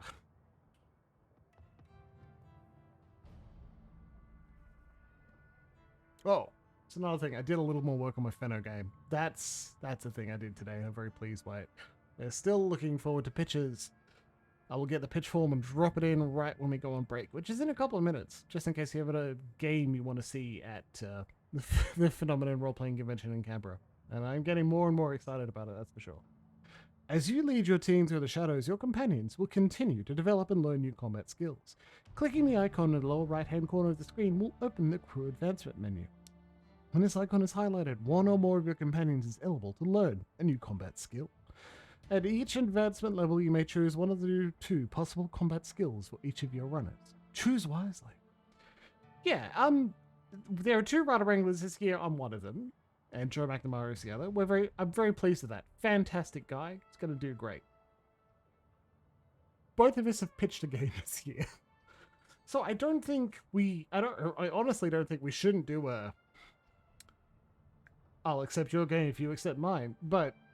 It is funny that we're both doing it. Terrible. Just awful. How dare I? How do we have 12 karma to spend? Decking and rigging? No. Willpower. 7 and... Okay, cool. Like, it's Shadowrun. Specializing is just the appropriate way to do it, so we'll save some more karma, so you can get 1 more dot. Point? Hello again, my friend. What can I do for you? That's not how it was at all. In several scenarios, we got 1 or 2 at a time, and I think we got like 5 for finishing the last mission. How's Silky doing? Yes, she mentioned that you had sent her. I do not know what you told her, Benderlin, but whatever you said, it worked. Silky's determination is really inspiring. A crime habit is a difficult thing to beat, but I don't doubt that she will make it. I'd like to talk about your organization. Of course, go on. Are you accepting donations? Yes, my friend, we are now ready to open up to donations once again. Thanks to your kind assistance, the shelter is now fully stocked with blankets, space heated, and we've got enough rice, salt, and barley to last through the winter. But guaranteeing the physical well-being of the Grace Bazaar's needy is only part of the equation. We must see to their mental well-being as well. Our next goal is to fully stock the library. With 350 million, we can make the purchase. Whatever you could spare would be most appreciated. Here, just take what you need. I've got you covered. Samuel's eyes widen. This is incredibly generous. Thank you, my friend. Not a big deal, Sam. Do good with it. Marvelous. Truly marvelous. With this contribution, we have reached our second goal. You put this money to use, stocking the library with a full range of literature, philosophy, poetry, and training manuals. Thank you again for your help, Pendrell, you've made a tremendous difference to this community. Happy to help, Sam. You're very sleepy tonight, Loxy. Remember you specifically and deliberately warned us about how sleepy you are. I don't think we can hold it against you. It is, in fact, break time, so I'm going to alt-tab, grab myself a form. Call for games, view. Public. Send. Link. Copy. Now remember, You want to pitch a game for Phenomenon this year? I highly suggest you take a look at that. Jump on in, give us your best shot, and show us a good time, shall you? Can't just be me. Better not be. All right. Break time. We're going to be back with a drink. Look after yourself. Enjoy the background music, okay?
there I am. Keeping a number of other people in the loop about important things. Very pleased. The game will load in a moment. Hold on. I didn't make a cocktail. This is just a particular kind of whiskey. It's Wild Dog Peanut Butter Whiskey. And I was like, all right, I guess it's going to be like a flavored liquor. Same way that other things are lightly flavored by what is supposed to be inspiring them. And I'm like, no, this... We've got some sort of peanut butter syrup or something. Let's put it in, and it is so sweet. I don't know if I can keep drinking it straight. I need to get a mixer or something, because fucking hell. Zack Flash. Welcome back, my friend. What can old Zack get ya? I've got a formula for a combat stem. Can you produce something like that? Oh, you know I'm your man. I can hook you right up now. No, I changed my mind. Toodles. Yeah.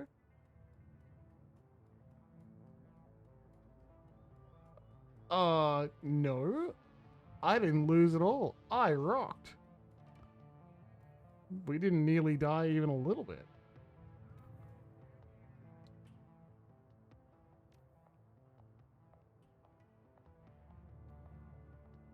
Look how much new yen we have. Things are working. I'm actually gonna buy a frag grenade or two because we used a few. And I love them.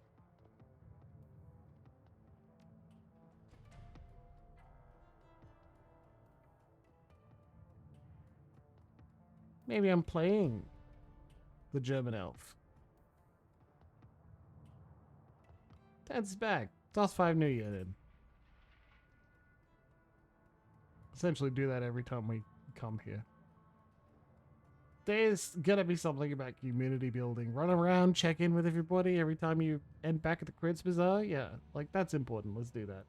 Oh, hey, Absinthe, how's it going? Absinthe turns to face you. She takes care to avoid looking you in the eye. Pendulum, the pleasure is always. What can I do for you? Use astral perception to read her aura. Your third eye slides open and you find yourself staring at nothing. Nothing. Where the elf's aura should be, a hazy grey smear undulates instead. Absinthe's voice slides into your ears like a living thing. You won't catch sight of me that way, elf. My true self is hidden, tucked away beyond a veil of time and aether. Be thankful. You wouldn't like what you see. Your third eye slides shut again, involuntarily this time. Back in the material world, you find yourself rubbing your temples against a sudden headache. It feels like eye strain, only 1,000 times worse. Don't worry, the pain will fade in time. I wouldn't recommend doing that again, though. You didn't worry about that. I won't try to read your aura again anytime soon. Believe me, it's for the best. That's all I needed. Be well, elf.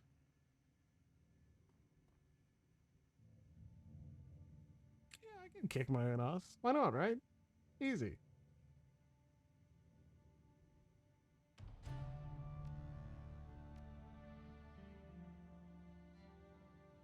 Target ignores all enemies. Not bad. Not bad.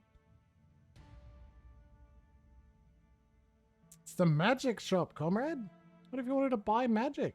Oh, there you go. Absolutely. Good job, Luxie. Be nice to your friends.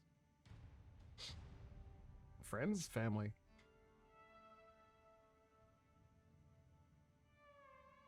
Can't buy, like... Yeah, let's get a mana ball then.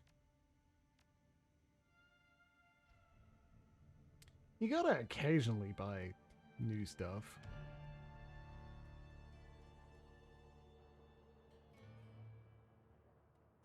But like, you didn't gaze into the aura of a weird elf. May I please have one magic? Here you are, one magic. Thank you. She tips an invisible hat. Hey there, remember me from the cafe? Name's Kami. You're looking for something? Depends, is there anything I should be looking for? She titters. Volunteering information? That's bad for business. Unless Altug wants me to tell you something, but that's rare. I'm just his ears and hands outside of the cafe. He's got enough of a voice all by himself. So what's the story between you and Altug? He grins and winks lasciviously at you. Oh, surely you've guessed. That lucky bastard. She chuffs loudly. Oh, you wish? If you're really curious, though, I'll tell you about it sometime. Right now, I have some errands to run. Come over sometime and we can chat over hookah or something, yeah? She lazily tips an invisible hat at you before turning her focus to comms at her wrist. All right. Here's the thing, I'm sorry. The pending level up is actually pending spend some karma, and I need 6 to buy the thing I want. Sorry, friendo, you're just gonna have to stare at it till we get 1 more karma. That is potentially also why I'm running around talking to as many people as possible. What if they have a very minor side quest for me to do? If that was the case, I could get this out of the way for you right away, unless they give me 2 karma. And you're gonna have to keep staring at it. Oh, woe is you! No, you're gonna specialize, man. The special today is a pumpkin spice soy cap. The Turk leans into you, keeps his voice low. I have information regarding that matter. My people will look into offend him. The one involving the surveillance device on my data tap. Atuk, I've been waiting for my coffee for nearly an hour already. Are you growing the beans out back? The coffee vendor shouts. Cannot you see that I am speaking to an honored guest, you tower of quivering corpulence? His voice lowers again. Now then, as I was saying, we were fortunate that you happened to pawn that surveillance tap when you did. The people on the other end were planning a very bad thing, to be sure. Very bad thing? Quite bad, yes. Monica Schaefer was an important member of this community, more than most were aware of. This Keats was under her protection. You know how it is in the Flux, offend him. The governance of a place like this is tenuous at best. You never know who's going to be in charge from one day to the next. But Monica was a stabilizing force, and not just because she was dangerous. She was smart and funny and wise, and she had a way with people. They wanted to support her, to follow her, because they loved her. When she was killed, it left an opening for others. It would have meant bloodshed and pain if the council had been allowed to continue their plan, but they did not. We saw to it, you and I. Indeed we did, Altug. The Credits Bazaar will maintain its civility for a while longer, thanks to us, my friend. Now, karma gained 1. You're welcome. Now, what can I do for you? Offend him. Would you like some coffee? Coffee isn't real coffee, not psychopath. Yes. We've been through this before. Tell me about the Turkish coffee. Thank you. How much? 50. Do it. Lovely. Mission item added. Turkish coffee. Where? Do I not just drink it, or? Okay. It's a little bit funny to be playing Shadowrun after I've just finished Cyberpunk 2077's Phantom Liberty and thinking, oh, I think I'm done. I'm done with that. That was good. I'm glad to have it now. Problem solved. Let's celebrate the fact that I finished. And now, oh, geez, okay. I'm like, okay, well, we're back here talking about running, decking things, hacking and cracking and slicing, you know, the usual. Oh, the real comic gets used as a bride? Oh, that's fucking great. Okay. Anything more, Carly? Have I spoken to your boyfriend? She looks up from your column, idly blowing a gum bubble and quickly popping it. Hello again. I hear you've been busy. Gossip travels fast, doesn't it? I still have a pending level up? It's not gossip, it's work. Survival, really. What makes that you need to survive working like this? Well, you know, Atuk always says if you do not spy, how will you know who's boss? She waves her hand as though to excuse her poor memory. Or something like that. I'm just a kid, you know? Intel's important, but that should be a lesson for when you're older, don't you think? Kami puffs up indignantly, and you realize how young she really must be. She couldn't be out of her teens yet. What does that mean? Well, it's just that there's probably some stories that are hard to hear at your age. She glances away furtively, apparently remembering something before beaming back at you. You'd be surprised what I've seen even before I started being an intel hound. I can handle it, otherwise Alto wouldn't trust me to. Speaking of which, I should probably get back to work. Let me know if there's something fun going on, yeah? She lazily tips her invisible hat at you before returning to the comm at her wrist. Really? What's the pending level up? It's done. It's done, buddy. It's not there.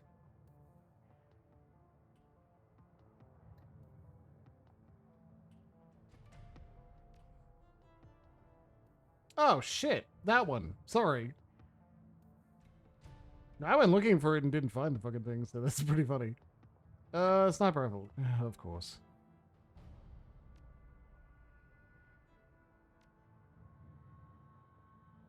Meltdown. Blade special. I'm not giving you blade specials. I fucking hate those throwing knives. They're terrible. There you go. Get spells. We don't have a melee attack person yet, so we're going to make her into a razor specialist. That sounds perfect. He's already level 2. Okay, cool. Thank you, comrade. I actually went looking for that earlier and couldn't find it, so it's pretty funny. But I just didn't see it. I acquired this drone. Can you get it up and running again? Yeah, probably. It might take a bit of doing, though. I love working on these old corp drones. Can't make any guarantees, but either way, it's on the house. I'll leave it in your hands. I'll start on it right now. See you later. Bye. We don't need to buy decking equipment.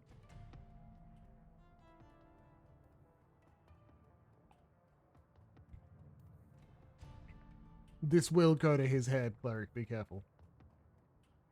That's also not really a problem. His head may be swollen. Oh, puzzle of UI. That's fair.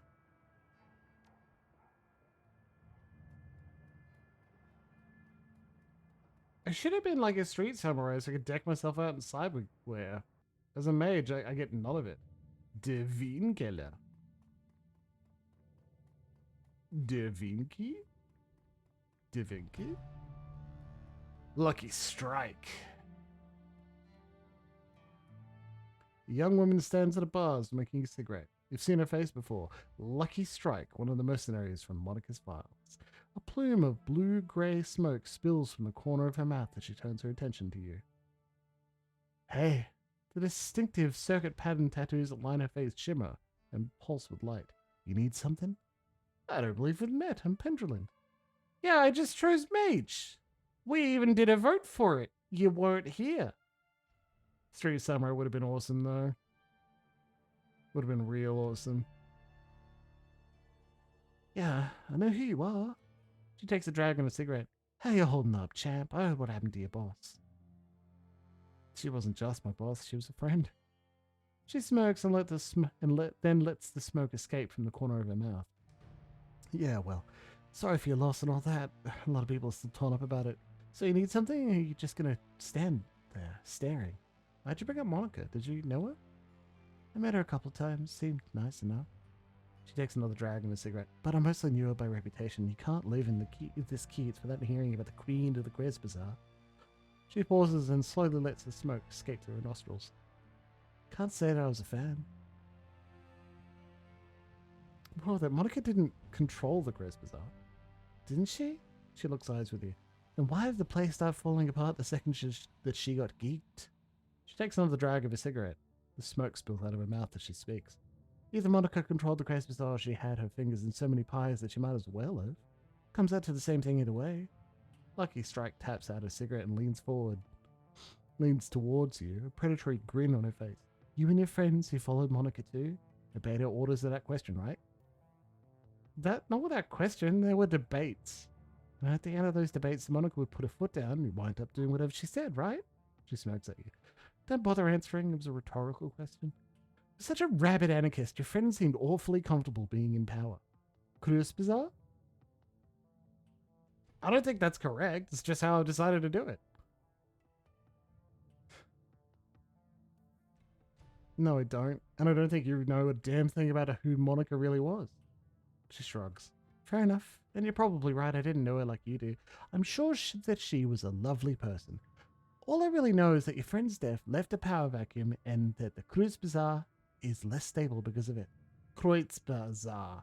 Kreuz Bazaar. Well, that's actually nicer to say. Let's go with that then. Kreuz Bazaar. Cheers. Now, if you puzzle plus me for it, I'm going to roll my eyes and take a larger step.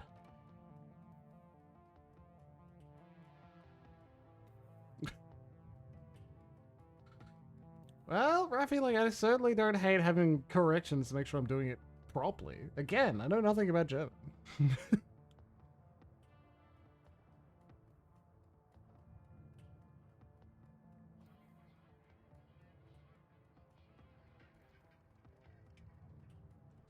Oh, neat. So you're the channel's German expert, then?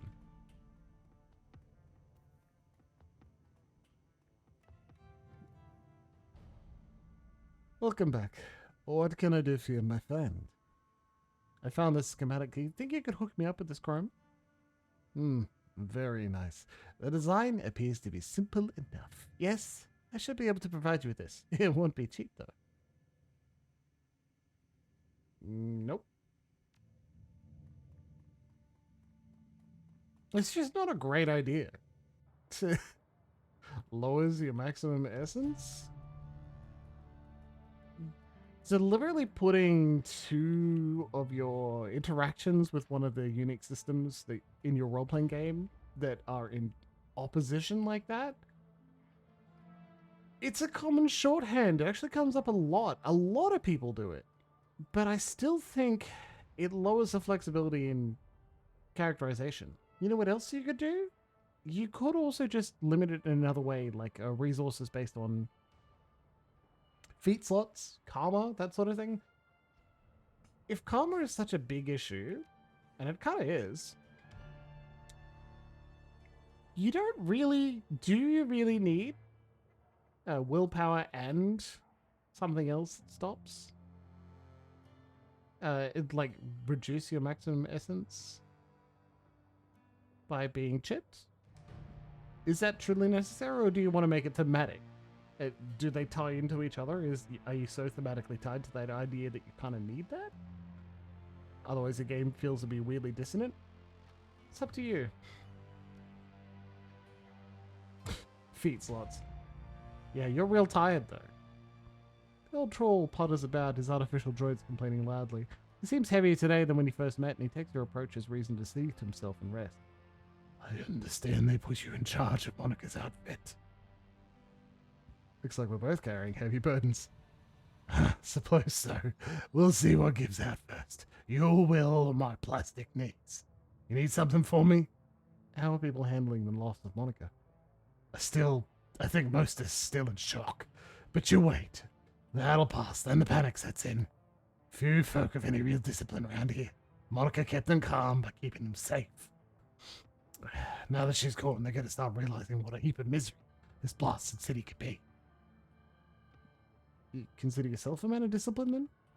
More than most I've met. Surely enough to keep my head when the shit hits the fan. Really doesn't matter that much to me, but to the rest, it's going to be a different story. Monica kept this place in one piece. She read the flux like a bird reads the winds, or a fish reads the current. Without her, there's no telling what's going to happen. Anything else you want to jaw about? I'd like to hear a little more about you. Let me guess. You want to know how I lost the legs? If you're offering. Might as well hear it from me than one of the adult-brained kids running about. Lost the legs during the first Euro War. If you must know, in a bombing. You need anything else from me? Nope, didn't mean to bother you. Yeah, does it... How about it could... Okay, I'm not saying either attitude is wrong, I'm saying think about it. If you have one limiter in the amount of experience to make it all work, is that enough, or do you need a second one that is more explicitly going to reduce like your connection to the spirit world? There's also the implication that if you're disabled or you suffer an injury and you get a prosthetic, that you are less of a mage. I think in a newer version, they're like, cyberware isn't limited by experience, but what if it is? What if it could be?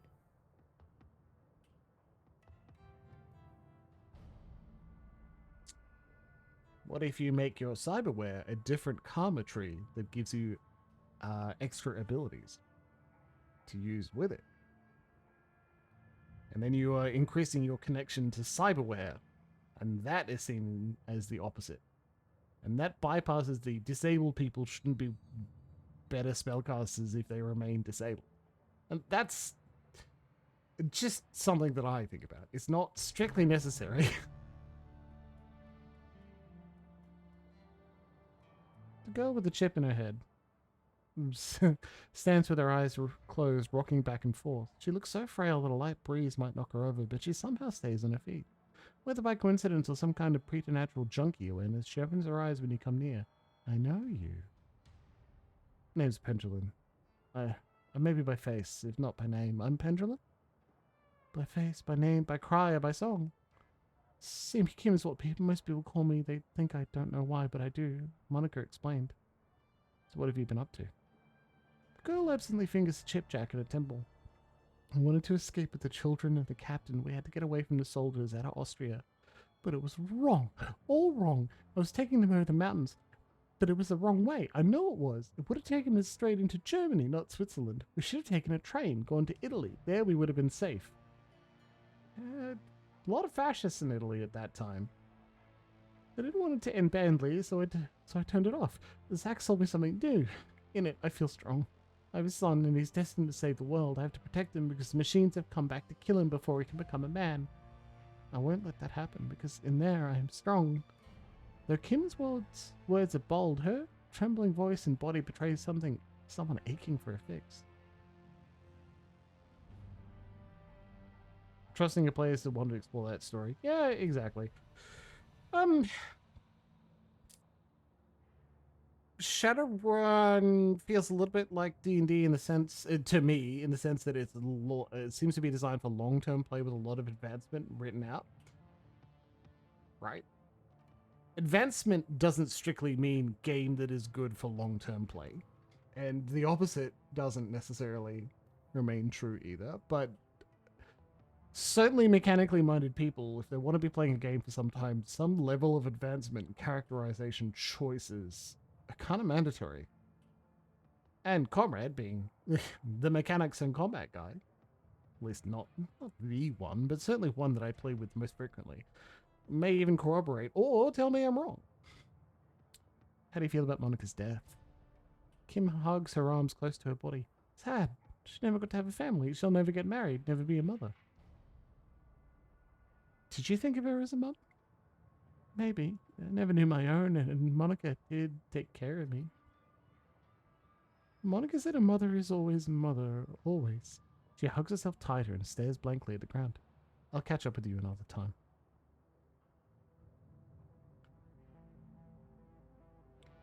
Hey, Fitz. Zach, sorry. Hey, Zach. Nothing, okay. You stash, sell items. Grab, bliss, nitro. I'm not going to use it. Just, there you go. And jazz. Done. Enjoy.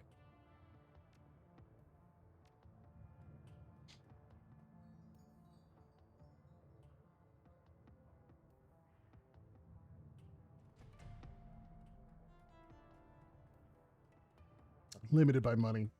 Yeah. Hey, Blitz.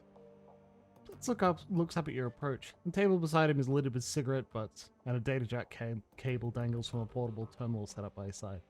Hey, Chief, you need something? Just checking in. You doing all right? His smile widens. Great, Chief. I'm doing just great.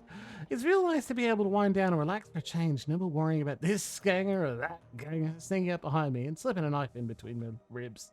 He slaps the table with a grin. It's a good change, Chief, I gotta say. Glad to hear it. We're happy to have you on the team.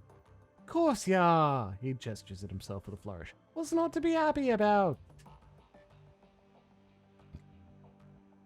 Yeah, good job, Luxie. Your sister was drunk. Fun though. Yeah, Dustball system for crunchy games.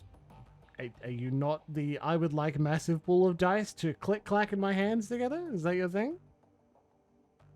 I also like I'm not a huge fan of dice pools, honestly, but I don't hate them. Of course not. I'm a ward guy.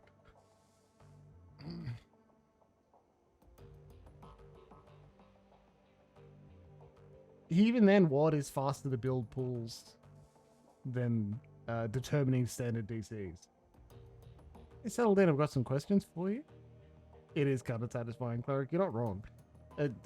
Oh, yeah. Maybe I am not a dice pool guy, because nearly all the time I'm using a dice rolling app on my phone, right? Blitz glances wistfully back at the terminal on the table and turns back with a sigh of resignation. I suppose we're trying to keep it short. Okay, Chief. I've got things to do. How long were you in Dragonfall? Now, I fucked that one up, I gotta say.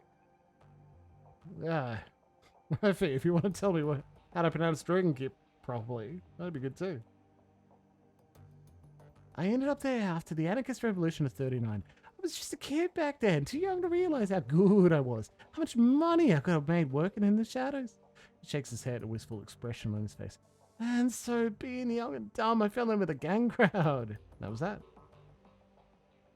Suppose that it can wait. Let you get back to what you were doing. Thanks. He turns back to his terminal. Take care, Chief.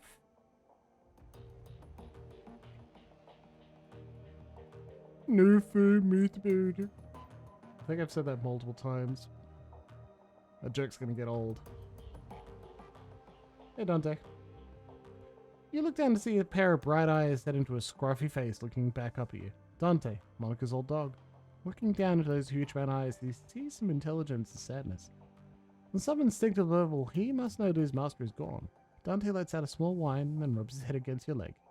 Pet. Woof. Yeah, I was pretty sure I'd talked to him before. I was worried that I wouldn't. Hey, boss. Dietrich gives you a slight nod. What can he do for you? How you holding up? You seem to take Monica's death harder than the others did. Dietrich shakes his head, a wistful expression on his face. Nah, no harder. But I'm less buttoned up than the others are. Our girl never let herself show any weakness, and Chloe, well, she's too full of crime to feel much of anything. He shrugs. Me? I don't give a damn. Spent too much of my life putting on a show for others already. What do you mean by that? Used to front a punk band way back when.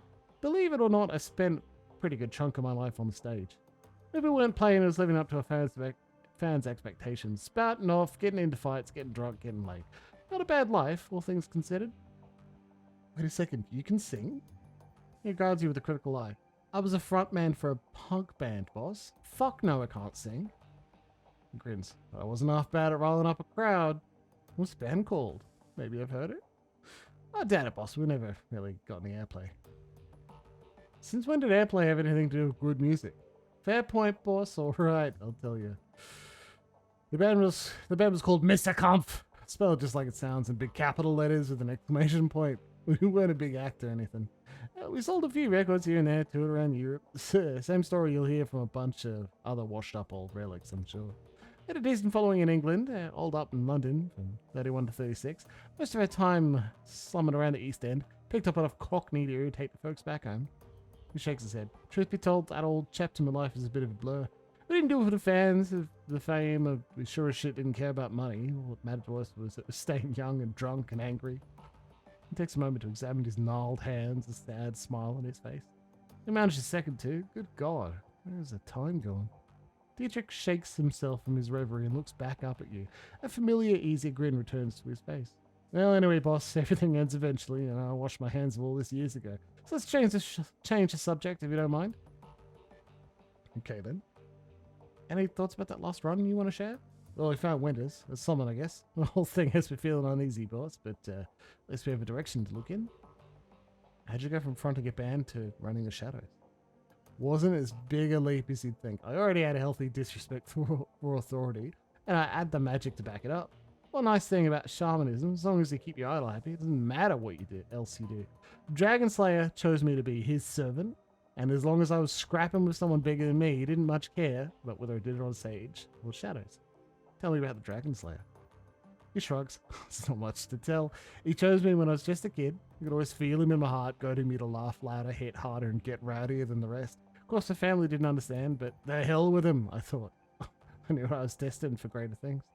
So I listened to him, and I cracked the skulls of a lot of bad people. He saw this and was pleased and rewarded me with magic, and I used that magic to crack bigger, thicker skulls, and so on. He shrugs. It's a simple life, but it's a good one. He nods at you. Well, take it easy, boss. Dietrich rocks. That's so good.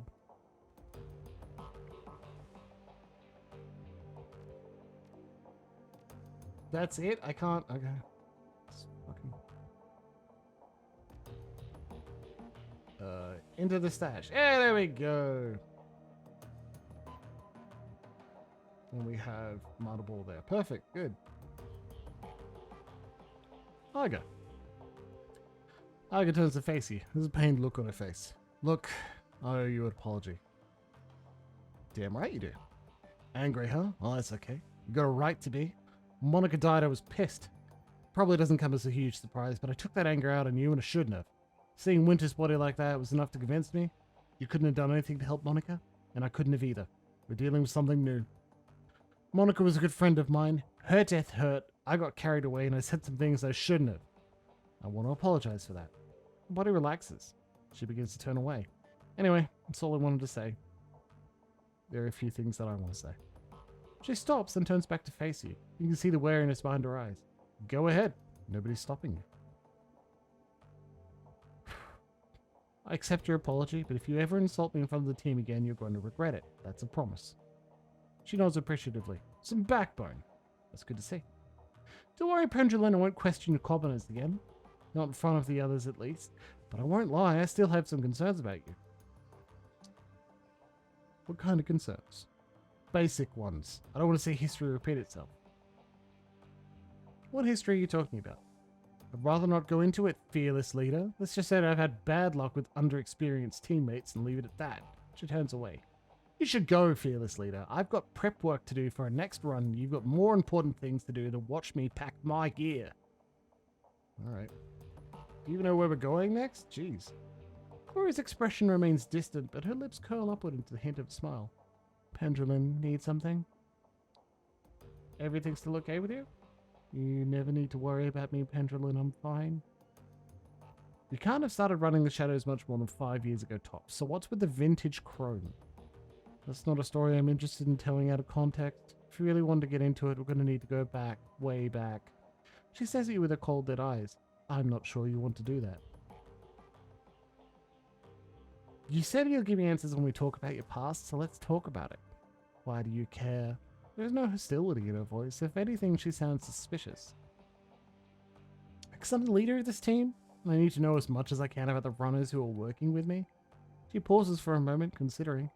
Then she nods. Alright, fine, we can talk, but we're doing it on my terms. This is a long story, Pendulum, long and ugly and cruel. You sure that you want to hear this? Please. Alright, I'm gonna start at the beginning. Not for you, for me. I guess that it might help me to say all of this out loud. She takes a deep breath and slowly releases it. When she speaks, her voice comes out in a cool monotone. My family lived in Stuttgart. It was a nice enough place. I suppose my parents worked as wage slaves for IFMU. My mum was a good person. Once upon a time, my father was a decent person as well. That's what Mum always told me, but I never knew him that way. She pauses for a long moment, and she begins speaking again. Some of the ice has fallen away from her voice. For the first time since you've met her, Gloria sounds alive. That dad that I knew was an old, damaged Euro War vet who turned to hardline religion to make sense of the world. In Stuttgart, that means either the Rita Christi or their fascist cousins, the Kreuts, Ritas. My father chose the latter path. I still remember hiding in my room when my father had his Kreutzliter brothers over for prayer group. They would drink and get rowdy and then spend an hour or two riling themselves up with talk about heretics and the devil's work. Then they'd go find some poor elf or dwarf, stomp the living shit out of him, then drown him in the Neckar. Meanwhile, I'd be holed up at home with Mum, who would commemorate the event by drinking a bottle of wine and crying herself to sleep.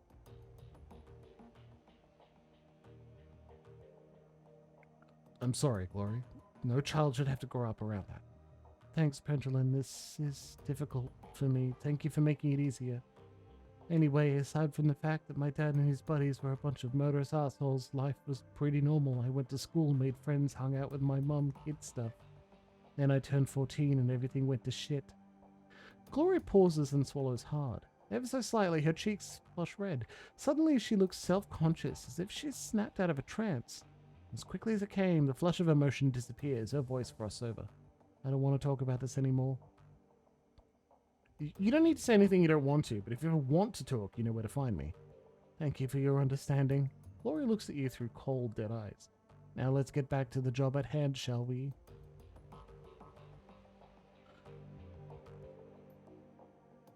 Alright. Jeez. Your workstation and mission computer. Yeah, there you go. Oh, do we have any new messages? No. Okay, well, we tried. Jobs directory. Pending and active jobs? Alright.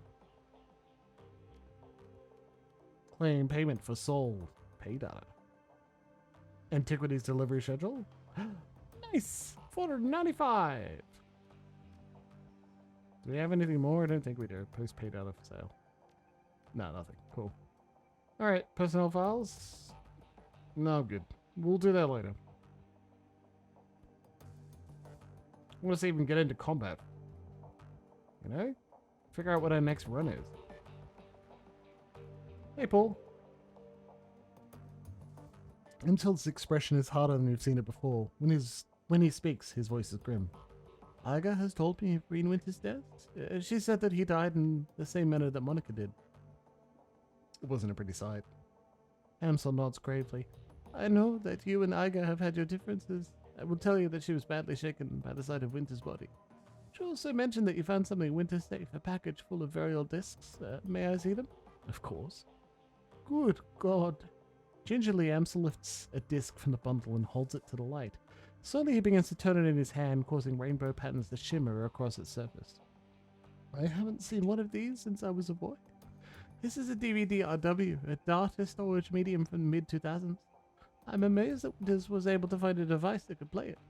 Do you know how we can read these things? He puts down the DVD in his hands and quickly inspects the others.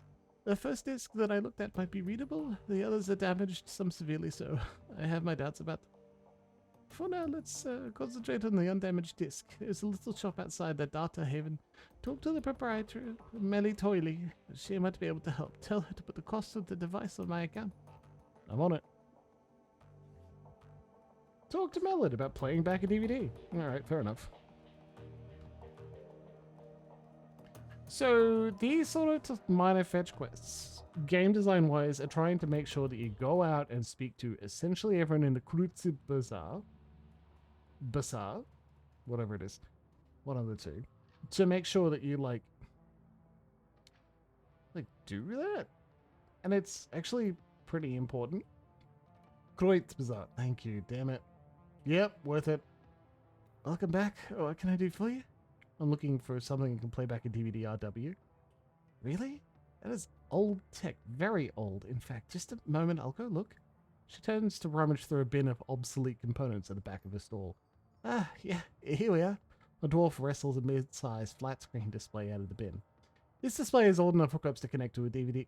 This display has old enough hookups to connect to a DVD player. RCA, you know, vintage. Player itself, though, this I do not have. You maybe should try your luck down at the junkyard. There's a scavenger there, a primitive man with a crude disposition. If anyone here at the Kreutz Bazaar can help you find a DVD player, he can, but he will almost certainly attempt to overcharge you for it. She takes a deep breath and smiles up at you. But we're not here for gossip. Shall we conclude our business? I could give you the display for, say, 200 million. Paul Amsel said to charge it to his account. Oh, very well. I have it packaged up and delivered to her Amsel straight away. Best of luck finding a DVD reader. I wish you well. Neat.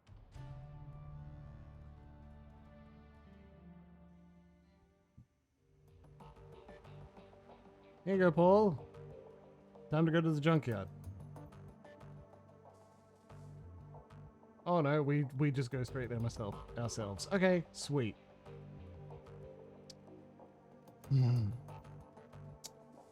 When several times you'll notice that games and tabletop games are like, we want you to feel like the town, the party, the cult, the whatever, they are their own form of character, right?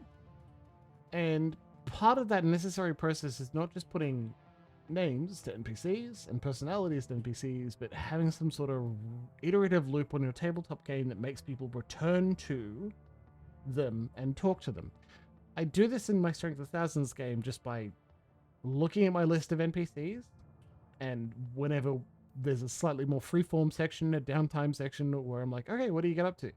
And someone doesn't have an idea right away. I'm like, okay, well, X person wants to do Y. Just chat to them for a little bit in character. The idea is that, like, I want to remind you that these people exist and they're supposed to be doing things and it's fun, and potentially give other things for people to be like, oh, I like the accent that Jimbles uses, lies, when we're talking to Hybrid or Anchor Root. I'm like, fantastic, okay, well, invite them on adventures or something.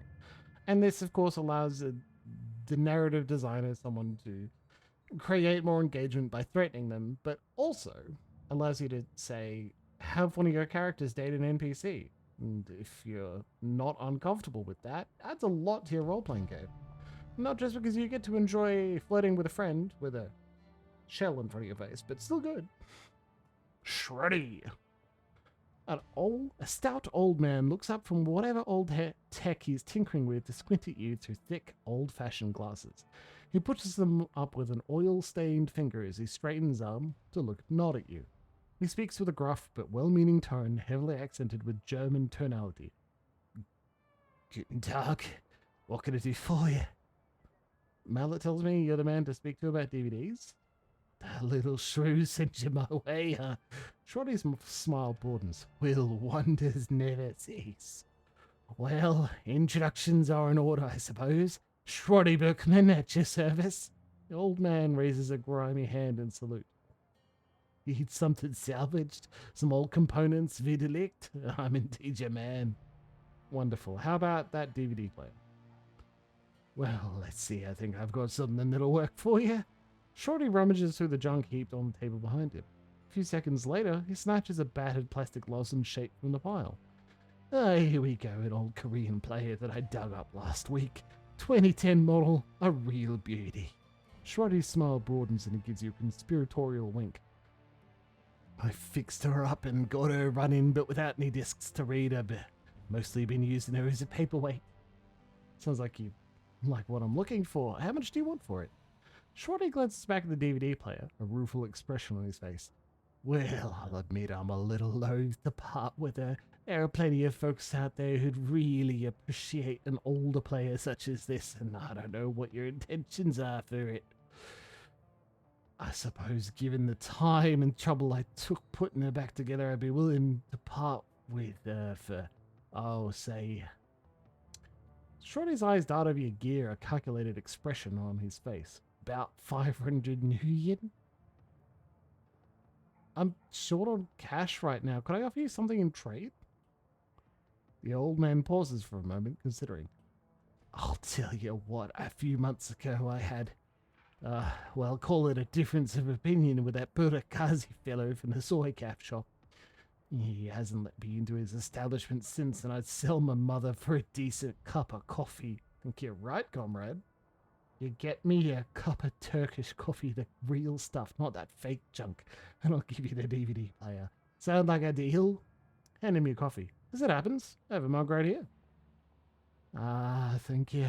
Shorty gratefully accepts the coffee and then snaps the lid back and inhales deeply, wiggling his mustache as he processes the scent.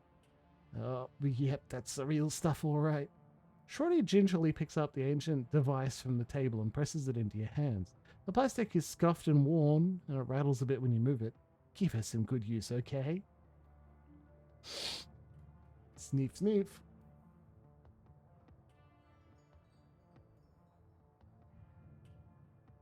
Look, if only a coffee substitute existed, I absolutely bet fresh scent of the good stuff would be beautiful. Earlier today, a beloved girlfriend absolutely did say that most things I do are coffee flavored, and that's a great compliment.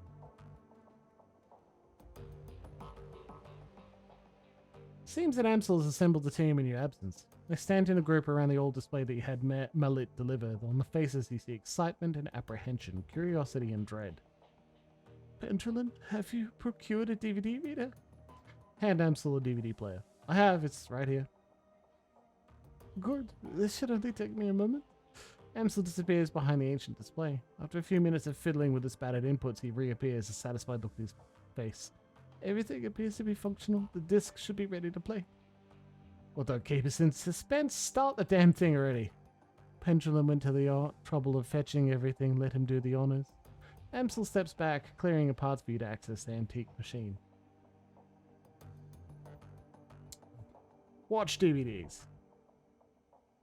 Alright, well, I mean, I suppose we're doing a mission, but we can all watch it together, have a group jack-off session or something, you know?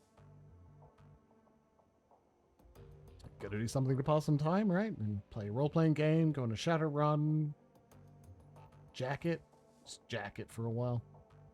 Just jacking it, straight up jorking it, and by it, I mean my peepers. A soft whirring sound fills the air as the ancient DVD player spins the disc up to speed. The scratched LCD display comes to life and a menu fills the screen. Play track 1. Love that, Luxie. The screen goes black and a cheerful digital chiming sound spills out of the display's speakers. A crackle of static fills the air, coupled with a shrill electronic whine. After a few moments, the display grows live and a disheveled-looking man appears on the screen. His eyes glitter with excitement. The timestamp on the screen is 2034-09-15. Adrian Vauclair. Hermie, I think we've found her after all this time. Feuerschwinge, I knew she wasn't dead. His speech is jittery. You can hear the urgency in his voice. She survived the Dragonfall, just as I've always said. I knew it, and I was right. The screen explodes into static and the electronic whine in the background sharpens into a needle-like pulse of high-pitched sound. Somewhere in the background, Dante lets out a low whimper. The screen clears and the excited face is closer to the screen than it was before. The words spill out of him in a breathless tide. Taking a team into the SOX to retrieve her. The radiation be damned. We will take appropriate precautions, of course, but we must go. Hermie, I think that the body may be nearby as well. Somehow, she has survived for all of this time. Oh, really? Okay. The screen explodes into static again and clears. The figure flickers across the screen. May not be back for some time. Look after Mum, okay? I worry about her. And Hermie, stay safe out there. I know that things are heating up in Berlin, and I know you. Student protests, civil uprising, and you'll be in the middle of it, I'm sure. Stay safe, all right, and I do my best to do the same.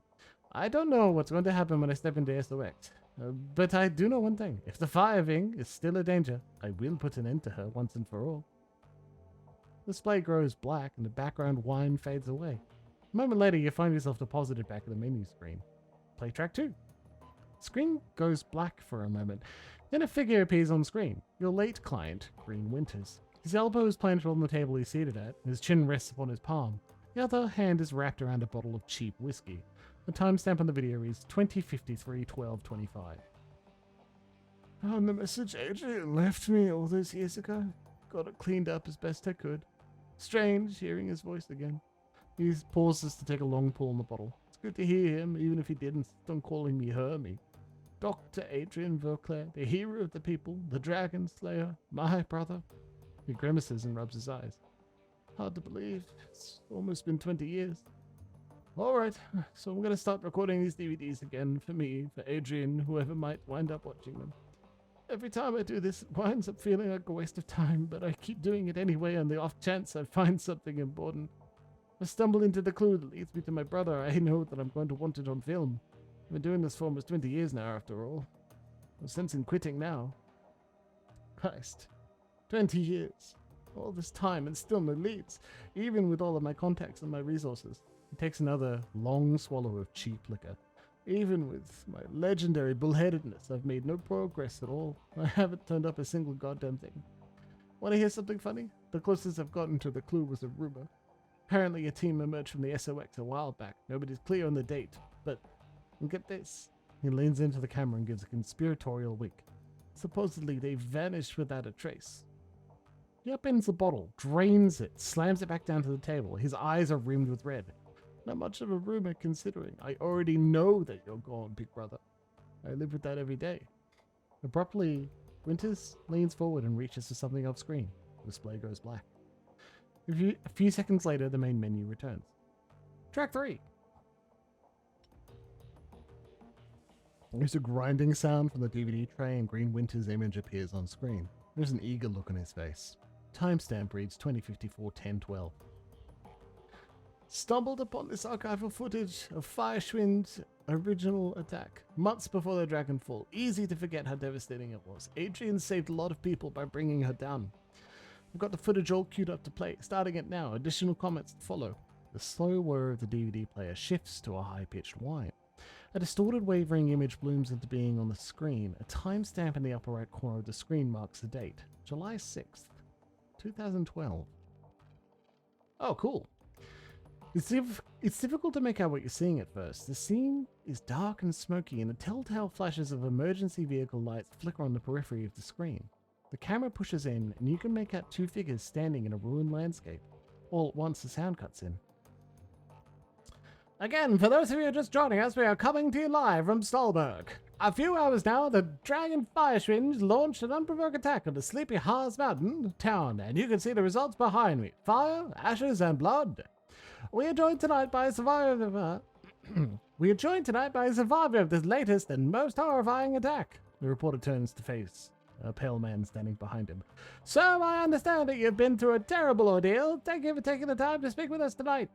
The camera switches focus to a middle-aged man with a haunted look in his eyes. He stammers out a reply. Yes. Of course.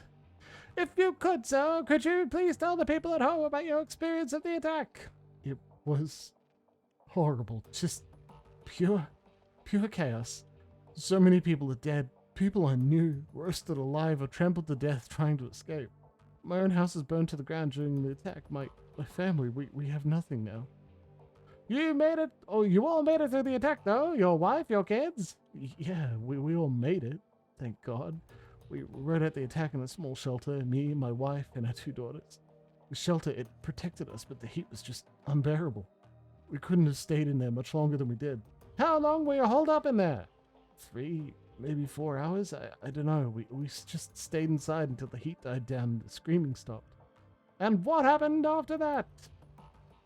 When it was over, when the air cooled down, the reporter nods and the man continues. We stepped outside.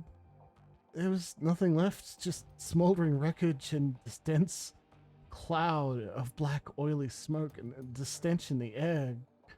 God, that smell. It smelled like roasting meat. It's a long pause. From the tortured look on his face, you can tell the man is struggling to decide whether or not to continue speaking. Eventually he does. My girls. I found what was left of their nanny outside. Her body, what was left of it, was slumped against the shelter door. I keep telling myself that I couldn't hear her pounding to get in, but that isn't true. I could. I just couldn't bring myself to open that door. I couldn't risk my family like that. No, not for her. Not for anyone. Thank you, sir, for taking the time to speak with us. Yeah. You heard it here, an absolutely chilling account of tonight's attack. Again, the town of Stolberg has been reduced to ash, another victim of the fire wing. Stay with us for more up-to-the-minute reporting into Feuerschwinge's Reign of Terror. Green Winter's face appears on the screen. Okay, it's time for a new approach. Adrian's a complete dead end. That much is pretty clear by now. So I'm going to do some more digging on the Feuerschwinge instead. Let's see where this goes. The screen abruptly goes black as the video cuts off. A few moments later, menu screen. Track 4. The DVD player ramps up to speed, filling the air with a shrill whining sound. Green Winter's image appears on screen. The timestamp reads 2054-1031. Well, that was a bust. Little progress on the Feuerschwinge either. He shakes his head. I don't know. It's weird. Information is there, it's just wrong somehow. It's too well laid out, too simple. Real life is messy, and this just feels a little too neat. That's not the only thing that's nagging at me. I'm getting that tinkly feeling up and down the back of my neck again. It feels like I'm being tracked. I know Matrix hotshot like Clockwork or Schaefer, but I'm good enough to know when someone's on my scent. Gotta install some new security measures. Can't be too careful. Schwinger. I can do that. It's a Feuerschwinge. That's not too bad. Winter's image disappears. The display goes back.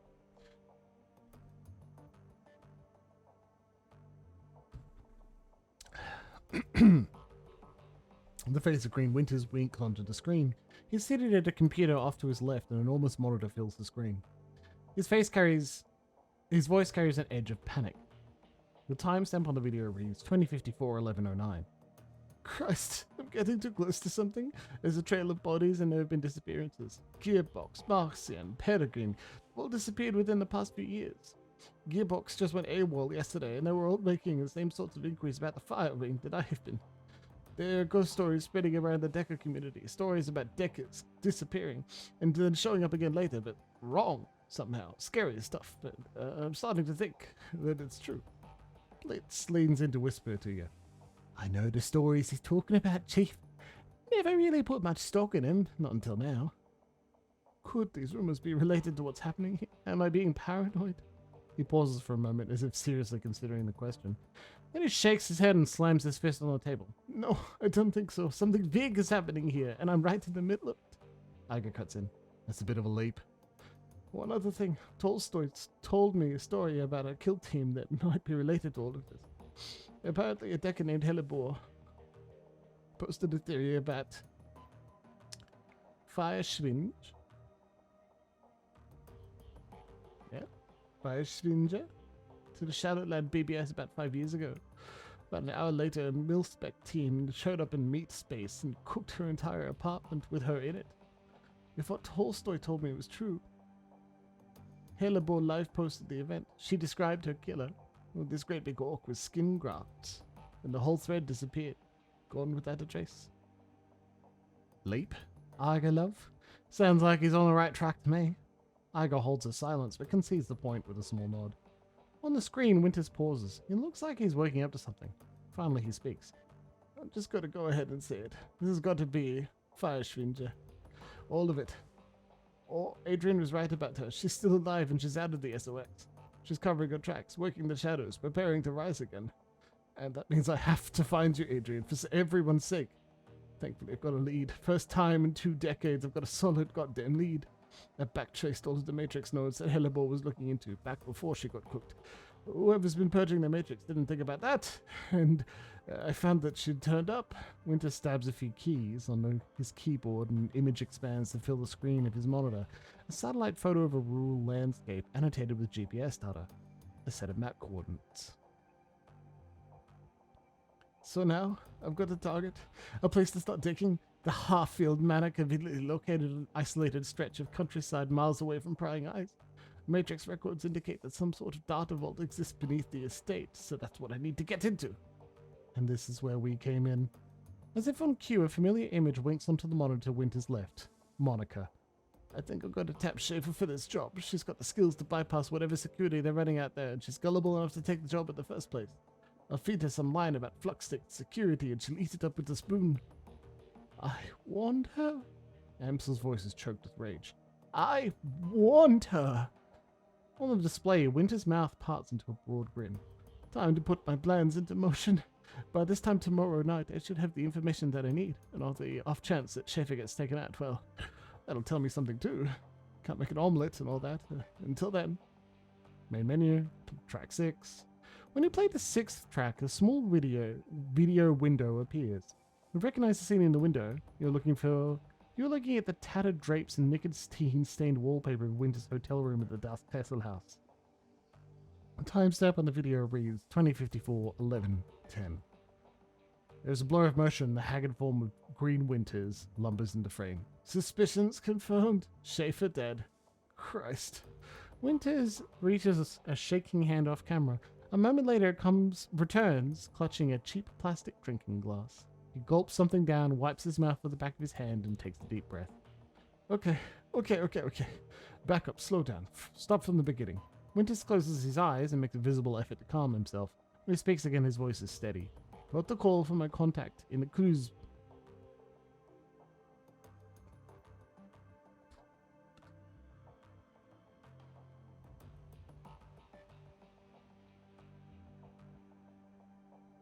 Kreutz, thank you. Kreuzbazaar. Schaefer's killed on the estate run. Matrix security. At the estate cooked her brain. Considering Schaefer's skill and experience, on-site IC must have been extreme, even by Berlin standards. Security that kind costs money, real money. Given the evidence uncovered so far, corporate involvement unlikely. The connection to the Firewing is too strong. So let's come right out and say it. The dragon is what we're dealing with here. The smart money says she's coming for me next. Well, I won't go down without a fight. I've still got my contacts, still got my connections. And the Flux State could be a hell of a weapon for the man who knows how to manipulate it. Winters takes another long pull from his glass, grimaces, and swallows. Time for me to make my play. Ghost stories or no, missing deckers or no. I've got to jack into the Matrix and start pulling strings. The countermeasures that I installed earlier should be more than enough to keep me safe for the 20 minutes I'll be in there. Winters drains the rest of the glass and tosses back over his shoulder. A moment later, you hear the dull, clattering sound of hard plastic on the linoleum. Schaefer's death was tragic. She was a staunch supporter of the F state, but still, all things considered. Winters fishes for something off screen. A moment later, his hand appears, clutching a data jack cable.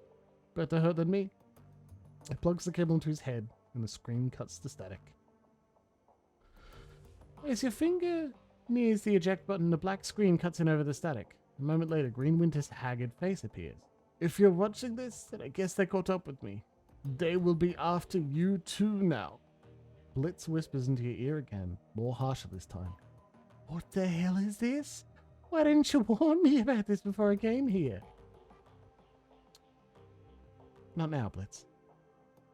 Whoever you are, whatever you think you're after, you need to find Dr. Adrian Vauclair. Not because he is my brother. Because if the Feuerschwinge is rising again, he's the only one who can stop her. You've seen what happens to people who get too close to this. I'm dead, and dozens of others have died. You'll be next unless you can find Adrian. The screen cuts back to static. The message is over. The DVD tray slides out of the reader.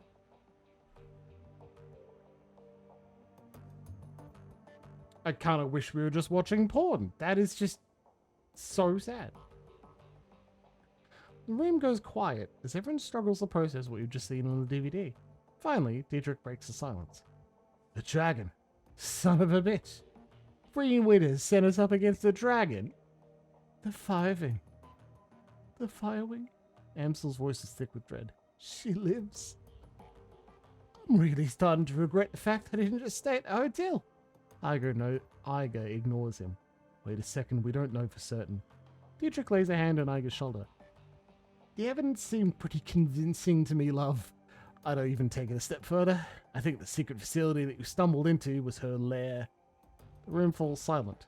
Iger and Glory exchange glances. After a moment, Diedrich continues. Just think about it. The decker that Winters got those coordinates from was posting about Feuerschwinge, and then she was killed by the same orcish bastard that attacked us after Monica died. That's a direct link between the dragon, the scarred orc, and the Harfield Manor. And that Winters was killed by the same thing that killed Monica. Exactly. My gut tells me that the dragon is down there, Pendulum. Someplace far beneath the surface. I think I've even knocked on the door to her lair without even knowing it. And I think that, knowing what we've seen, the dragon will do whatever it takes to keep us quiet about it. Okay. Going on the assumption that there is a dragon, and that she will come after us, what do you propose we do about it? I'll tell you what we're going to do. We're going to follow Winter's advice. We're going to find Vauclair. Yes, Pendulum is right. Finding Dr. Vauclair should be our priority. If we're going up against the dragon, we need to find ourselves a dragon slayer. Winters spent 20 years searching for Vauclair and it got him nowhere. How do you propose that we find him? With the help of an information broker. I'll go talk to Altok then. For this? No. While her Burakazi is very capable, a task of this magnitude is beyond him. We need to make contact with the premier information broker in Berlin. We need to talk to Alice. Blitz scoffs at Amsel. Alice? Best of luck, and I hope you're rich. Amsel raises an eyebrow. Well, it is rich enough, even if only just. Who is this Alice? A most prominent figure in Berlin's shadow community. Ex-Schockenwellenreiter. She provides information retrieval services for the F state. Amsel turns to the computer console behind him and runs his fingers over a virtual keyboard. The machine begins to hum. If Winters was right, if Vauclair is still alive, she can help us find him. The console spits out a stick of black plastic. Amsel plucks it from the computer and hands it to you. Here, your key to speak with Alice. A cred stick? Amsel nods. An encoded cred stick, yes. 10,000 million. Alice will not show her face for less. This represents the last of my personal savings, Pendulum. Make this meeting count. Where do I need to go? Take the U-Bahn to Altstadt Spandau, and there you will find a connecting tube that the locals refer to as the rabbit hole. You'll find a method of contacting Alice there. Don't call it that in front of her, though. Word on the street is that she hates it. Please, hurry. While you're out, I will work on acquiring new contracts with the team. Alice is the best there is at what she does, and her services carry a price tag to match. Yeah, exactly. But don't call her that. She hates it. Alice, in the rabbit hole, with the rubber rod.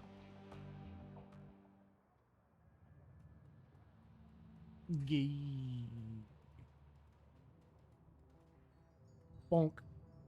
Yeah, so I have no specific advice about those monologues, except you'll notice that the characters had small reactions to the content, and then it returned to the monologue, right?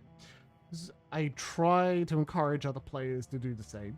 It's worth thinking about if you're reacting to someone's, like a villain's end of campaign monologue, make your quip. Try not to react to other people's quips and let them continue. Yeah, but Luxie is caught on the idea of a rubber rod. The only active console on this derelict span of U-Bahn platform was from an old video arcade machine. The CRT monitor set into the machine's cabinet closed invitingly. Cheerful, pixelated graphics swirl and dance on the screen. Investigate the machine. At the base of the controller panel, you find a cleverly hidden input port. The port is shrouded in black plastic, and it appears to be the approximate shape of a typical cred stick. Insert Amsel's down payment into the machine. Internal motors grip the cred stick and pull it into the machine. It disappears into the port, and the screen goes black. Moments later, a video image fills the screen. The picture is dark and grainy, a far cry from the bright, colourful sprites that previously inhabited the display. On the screen is a dimly lit office. The place looks like it was pulled straight from an old detective movie, from the Venetian blinds on the windows to the great swaths of shadow that paint the walls black. Center stage, sitting behind a large mahogany desk, is a silhouette of an impressive-looking woman in a charcoal grey suit. The tip of a cigarette glows cherry red in the shadows. She leans forward into the light, and you catch your first glimpse of Alice. Yeah, you probably shouldn't. Even a thicker condom would be a bad idea.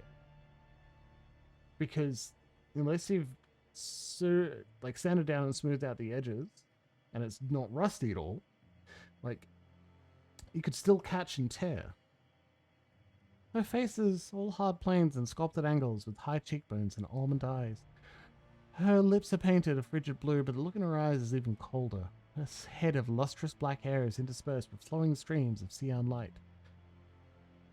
Alice exhales a plume of smoke, then tips her cigarette into a nearby ashtray. She fixes her eyes on you, and her lips curl into a humorless smile. We're on your dime, friend. Tell me what you're looking for. I need you to find someone for me, Dr. Adrian Vauclair. She raises an eyebrow. The Dragon Slayer? Interesting. He's been missing for a long time. Did Ansel go ahead and brief you about this? That isn't how we operate. Besides, I don't need a briefing to recognize the name Vauclair. She taps a painted fingernail to her temple. Trivia is a passion of mine. Charming. Alice steeples her fingers. Alright, so here's how this is going to work. When you give me the go-ahead, I'm going to start gathering information for you. Once I finish, you're going to bring me a cred stick encoded with an encryption key that I'll provide you. The cred stick will have 50,000 new yen on it. When I get my cred stick, you get your information. This is the deal. Take it or leave it. Price gouging, huh? For a neo-anarchist, you behave an awful lot like an old-world profiteer. Alice smiles at you sweetly. I wasn't aware that there was a difference between the two. There are, you fucking anarcho-capitalist. Jeez. In all seriousness, do you know, I'm charging you what the job is worth. Do you know how much work it takes to find a digital ghost? There's going to be wet work, breaking into government archives. Hell, I might even have to commission an expedition to SOX. This is a serious undertaking, friend. Now, do we have a deal? Or don't we? All right, Alice, it's a deal. Okay, but remember, you say go and I go. From that point on, you're on the hook to pay me my fee. No turning back, no refunds. Are we square in this? Yeah, we're square.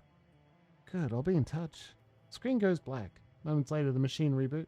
The colourful sprites that you saw when you first approached the arcade cabinet returns. There's nothing more to see here. Alice is gone. Just paid her 10k.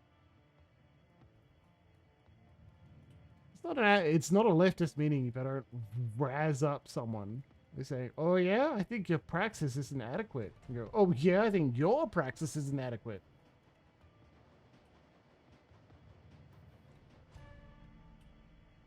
As down payment? I don't think so.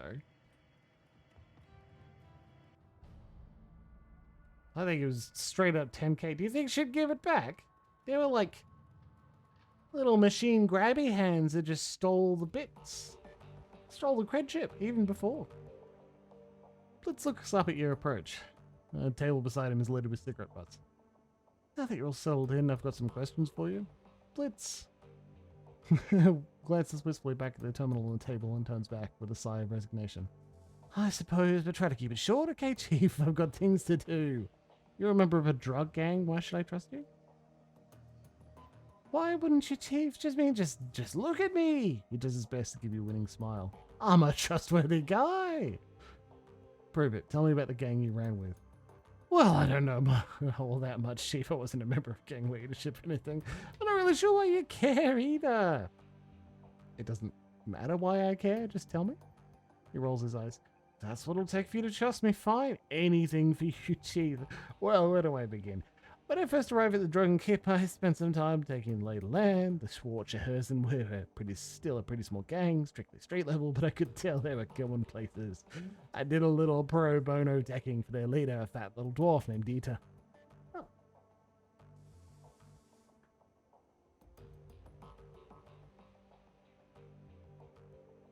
Oh, buddy.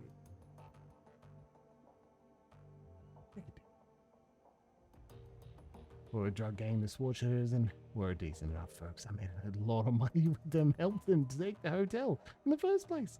We had a lot of good years there. Indeed, he was killed in a firefight and a happy little family fell apart. Was that when the hotel got attacked? Let's take a deep breath. Shifts his weight from one foot to another. Not exactly. The Schwarzerherzen maintained a hold on the Dragon Keep, but the change of leadership was bad news for me. After Dieter kicked the bucket, his second in command took over. She was a real piece of work. Called herself Leonie Luster, a vicious streak a mile long, and she was not too fond of me. Did she turn on you? Immediately. I don't know why. Maybe she felt threatened by my friendship with Dieter back before he ate that bullet. Maybe she was just jealous of my rugged good looks. Who the hell knows? Point is, she went after me, vigorously. Within 24 hours of Dieter's death, I had a price in my head, and then the hotel got taken over. That's what you need to know about the Schwarzerherzen. Great gang, powerful gang, helped to make them that way. And he had a management turnover and everything went to hell.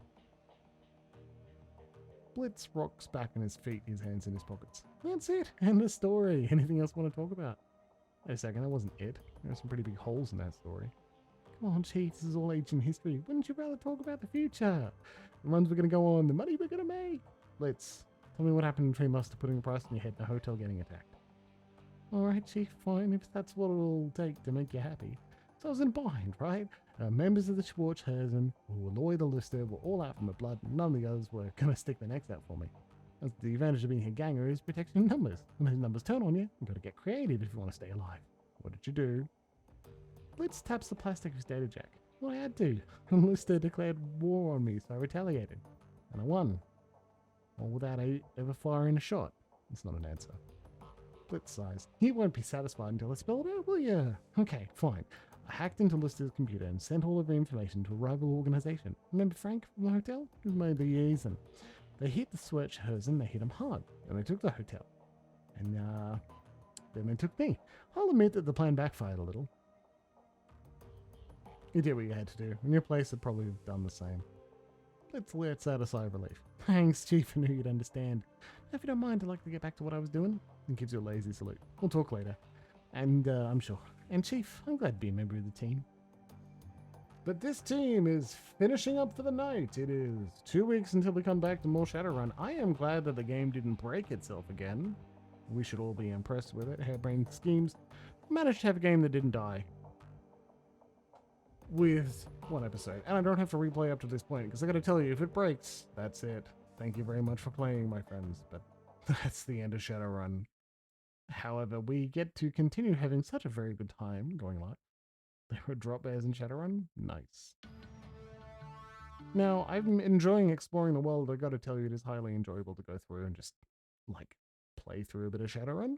You know, these characters are well written. And hey, it's the whole crew. We've met the last guy, right? Carries with a vampire virus? Neat.